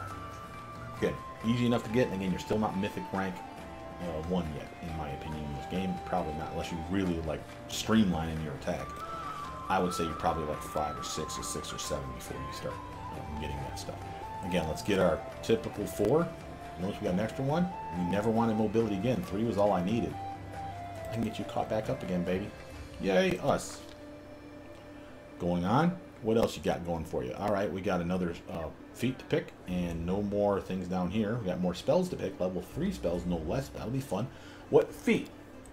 Well, open it up. What do you got? You got point blank shot, precise shot. So already we're building for a ranged attack. Do you care about being good with that crossbow? You could grab things like, right down in the thumbs down category, right? Rapid shot. Get an extra shot. It's a -2 to your swing. You might be able to okay with that. But again, 2 attacks is way better than 1, even if they're both at -2. Because you'll have a chance to hit and a chance to hit. They may both whiff, they may both hit. That's definitely better though, right? So again, you could get that and be okay, even with the thumbs down. Ignore that. Maybe you decided, hey, maybe I really do need that rapier. You know, I found a good one. I can weapon finesse. I got good armor. I'm not great at attacking, but that's partly because I have a terrible strength, and I'm not using my dexterity. We'll get weapon finesse. Wield that rapier with style, baby. You got a +3. You got a pretty good chance to hit then. Not amazing. Again, use your hex to lower their armor class. It makes it better. But what would make sense for you? Well, you are a caster. Spell focus. Necromancy. You do have a decent number of necromancy spells, and they do have DC checks routinely. So why not get a +1 to it? Start strong. Get a nice chance to land that shit, and your intelligence is just going to go up and up and up. Maybe you want to brew potions. Scribe scrolls. All that shit's in here. I think. Scribe scrolls. So when you're camping, you have the ability to scribe scrolls and prepare yourself. Every day you're using those reagents when you're taking a knee to make another scroll, make another potion. Diversify. Make yourself better. Give it to a teammate that can use the potion or the scroll. Again, lots of choices here. What would I pick? Honestly, meta magic at this point is not the worst idea. You're at level 3 spells. We could empower a level 1 spell, make it level 3. You could extend them, double the durations. Think that reduced person lasting longer. That blur would be level 3 version. That would be double the duration. 5 minutes, turning it into a 10-minute buff. That's not bad. Reach. You want to shoot farther? Here you go. That's with the spells, of course. Again, solid choices here. I can't tell you what to take. Dodge for some cheap armor. It's always a staple. What would I take? Again, I can't tell you. I haven't really thought about the build all that much, but I know me. I'm a caster. If it's not a meta magic, which is really cool, I get a spell focus. Start leaning into your school of choice. Level 3 spells. Well, because you just grabbed a spell focus at level 3, you have no level 3 spells yet, unless you found some inscribed in, which you probably have. But you better believe I'd pick at least one necromancy spell on that list. How about Ray of Exhaustion? That looks good. Vampiric Touch. There's no DC check on that one. So again, if there's no saving throw, then it didn't help you. Blindness at level 2, but that's level 2. How about we grab Ray of Exhaustion as a saving throw, and it's a race spell. You're reasonably decent thanks to point blank shot, precise shot, and your decent dexterity. You're pretty good at zinging those out. Maybe now you want to have a curse or a cure serious spell. Maybe you want to dispel magic heroism for a nice long buff for you or your teammates. Lightning bolt's still staple. We don't got fireball, but that's okay. You have immunity to poison with the spell back here. You can grab that a couple of times a day. Maybe someone else on the party has that as well, or the communal version, the AoE version. And again, you could do that too if you had it, but you don't. But point is you could make yourself or the tank immune to poison. Here's a spell that's poison. See how it says the spell descriptor poison? Your teammate that has delayed poison on them would be immune to this, and this is a stationary cloud. Don't get in it unless you're immune to poison. Cast it. Have your tank up in there, immune to poison. He or she will have bad guys clump on them, and if they're not immune to poison, they're fucking puking their guts out, and you guys are just picking them off. Trivializes one fight. That's not bad. So now let's see, what did we end up? Well, first let's do spells. Do that and do that. What about level 2? Anything? No, level 1. Okay, good. And again, use cantrips. Sounds good. What did we get out of this? And I usually use my crowd control shit over here. What do we get out of this? Do we have any more hexes? Nope. We have our healing ability. Notice how that's now upgraded because it's level 5. It's cure moderate now. Awesome. We have our other hex over here. We have the ability to have that, I think, last longer. Didn't we take that? If not, that's something to get in the future. The cackle. But you still have the ability to lower their armor class, or lower their attacks, or lower their saves. And again, we have lots of reasons to affect any of those things. If you want to hit with a spell, lower their armor class. If you want the saving throw to work, lower their saving throw. If you want them not to hit you as often as they can, again, buff up with your armor, but then throw this on them as well, and at least that's another, technically, a 2 to your armor class, because for 1 round minimum, and notice at 8th level, it gives up to a -4 penalty. Now, I think this video's gone on long enough to explain how I tackle a new build. Will this get every nuance? No. Will there be min-maxing and many days deliberating over what's the favorite spell, what's the best combos, what's the nicest hexes, how I would make a character? Yeah. But for just jumping in feet first into a game like this and knowing nothing but what I've just showed you in today's video, I think you guys have a good understanding of how you would look at a character, level them up, get to those stages. Let's do one more just real quick. Excuse me. Where you would look at this and say, oh, this is where I'm going to get this. This is where I'm going to get these spells. Oh, okay, this is where I'm going to have a slightly better attack bonus. This will be where I finally get my second attack right here at level 12. So I can plan for that. I'm not much of an attacker, but I have spells. Probably going to lean heavy into that. I have whatever this is, and of course my free patron spells. Are these been showing up? Vanish, blur, displacement. Let's take a look. I did not pick displacement. These are broken. These are not working. Boo on you, game. That's a bug report for sure. But again, that's how I would take a character, a class that I have never played before, and just want to dilly-dink around for 5 levels and kind of get a feel for, is he or she fun? Is this something that I would play? Again, you can theory craft all the live-long day looking at the spreadsheets of these things and go, yeah, he would do this much damage, he'd have this much armor at this level, he would have this many attacks. And that sounds cool, but if you don't enjoy playing them, again, it's going to be one of those where it's going to be a grind fest for you. So my last advice to you is to go with a theme, get a feel for what the character might have, and again, you'd be surprised at how important a portrait is, as silly as that sounds. That's why it's nice that we can do custom portraits and import them into this game. Because let's face it, I'm a witch. I'm an elf witch. It doesn't even look like this fucking character. And again, having a portrait that makes you look like the hideous Necro Lord bastard that you wanted to be, or that ultra pure fucking Aesimer knight, whatever, paladin, you know, that adds a lot when you're looking at that photo all day long. Because you're always there. Again, it's kind of cool, and again, it adds to the theme. You can almost build a backstory on why this character looks like this. Why does this character have the scar on their face? Why does this character, cast with the right hand instead of the left? Shit like that I always think about when I'm making the character, as silly as it is to say. And if you want an idea for how that works for me, please watch my old content for Pathfinder Kingmaker. I did a complete playthrough, one that literally is finished. Start to finish, you'll know it because it's like multi-videos. Watch the first 2 of that one, and it's called the Triumvirate, and it's because I used 2 mercenaries and I used mods, just to be honest up front. Didn't add a lot with mods except for like one big thing for me. The one big thing was I could make an undead character, and I made one and she was fun. Those 3 characters were my main character, the Sword Saint, and then there was a undead scroll savant, and then I had an inquisitor who was a monster tactician who actually made the undead scroll savant. I actually talk about that while I do the gameplay, kind of give you a little bit of backstory about, in my head canon of the characters and how they interact and how they met each other and shit like that. So again, I do that, and again, I do that for you guys, but I also do it for me.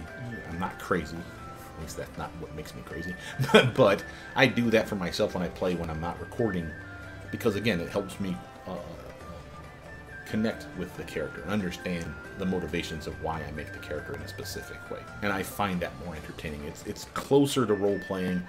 I know it's not multiplayer, and hey, that's something people are always bitching about this game, but it'd be super fun if we could do that. But I mean, let's face it, how hard would it be for you to get a team together online and play this game every day the same? Because you guys have to be playing together, right?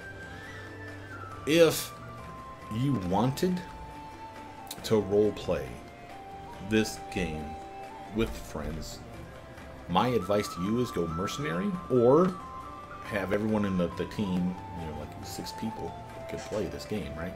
Have 6 people at your house over for a party every weekend or every day or whatever, you and your kids, you and your wife, you and your husband, whatever, and say, oh, that's my character, or make a mercenary and import them into the game and let them be a mercenary playing with the team. And when it's his or her turn, you are the main controller of the party, but when it's his or her turn, when combat starts, make sure it's turn-based combat. Say, honey, it's your turn. What's your wizard gonna do? Oh, let me come over. He finishes his dinner, whatever, comes over, makes his move, attacks, casts his spell. Talks to you real quick. Oh, what were you guys doing? Oh, I was going over here. I was gonna sneak attack that motherfucker. Oh, okay. Well, then you don't need my help with that guy. I'm gonna take out the wizard over here. He looks like a prick.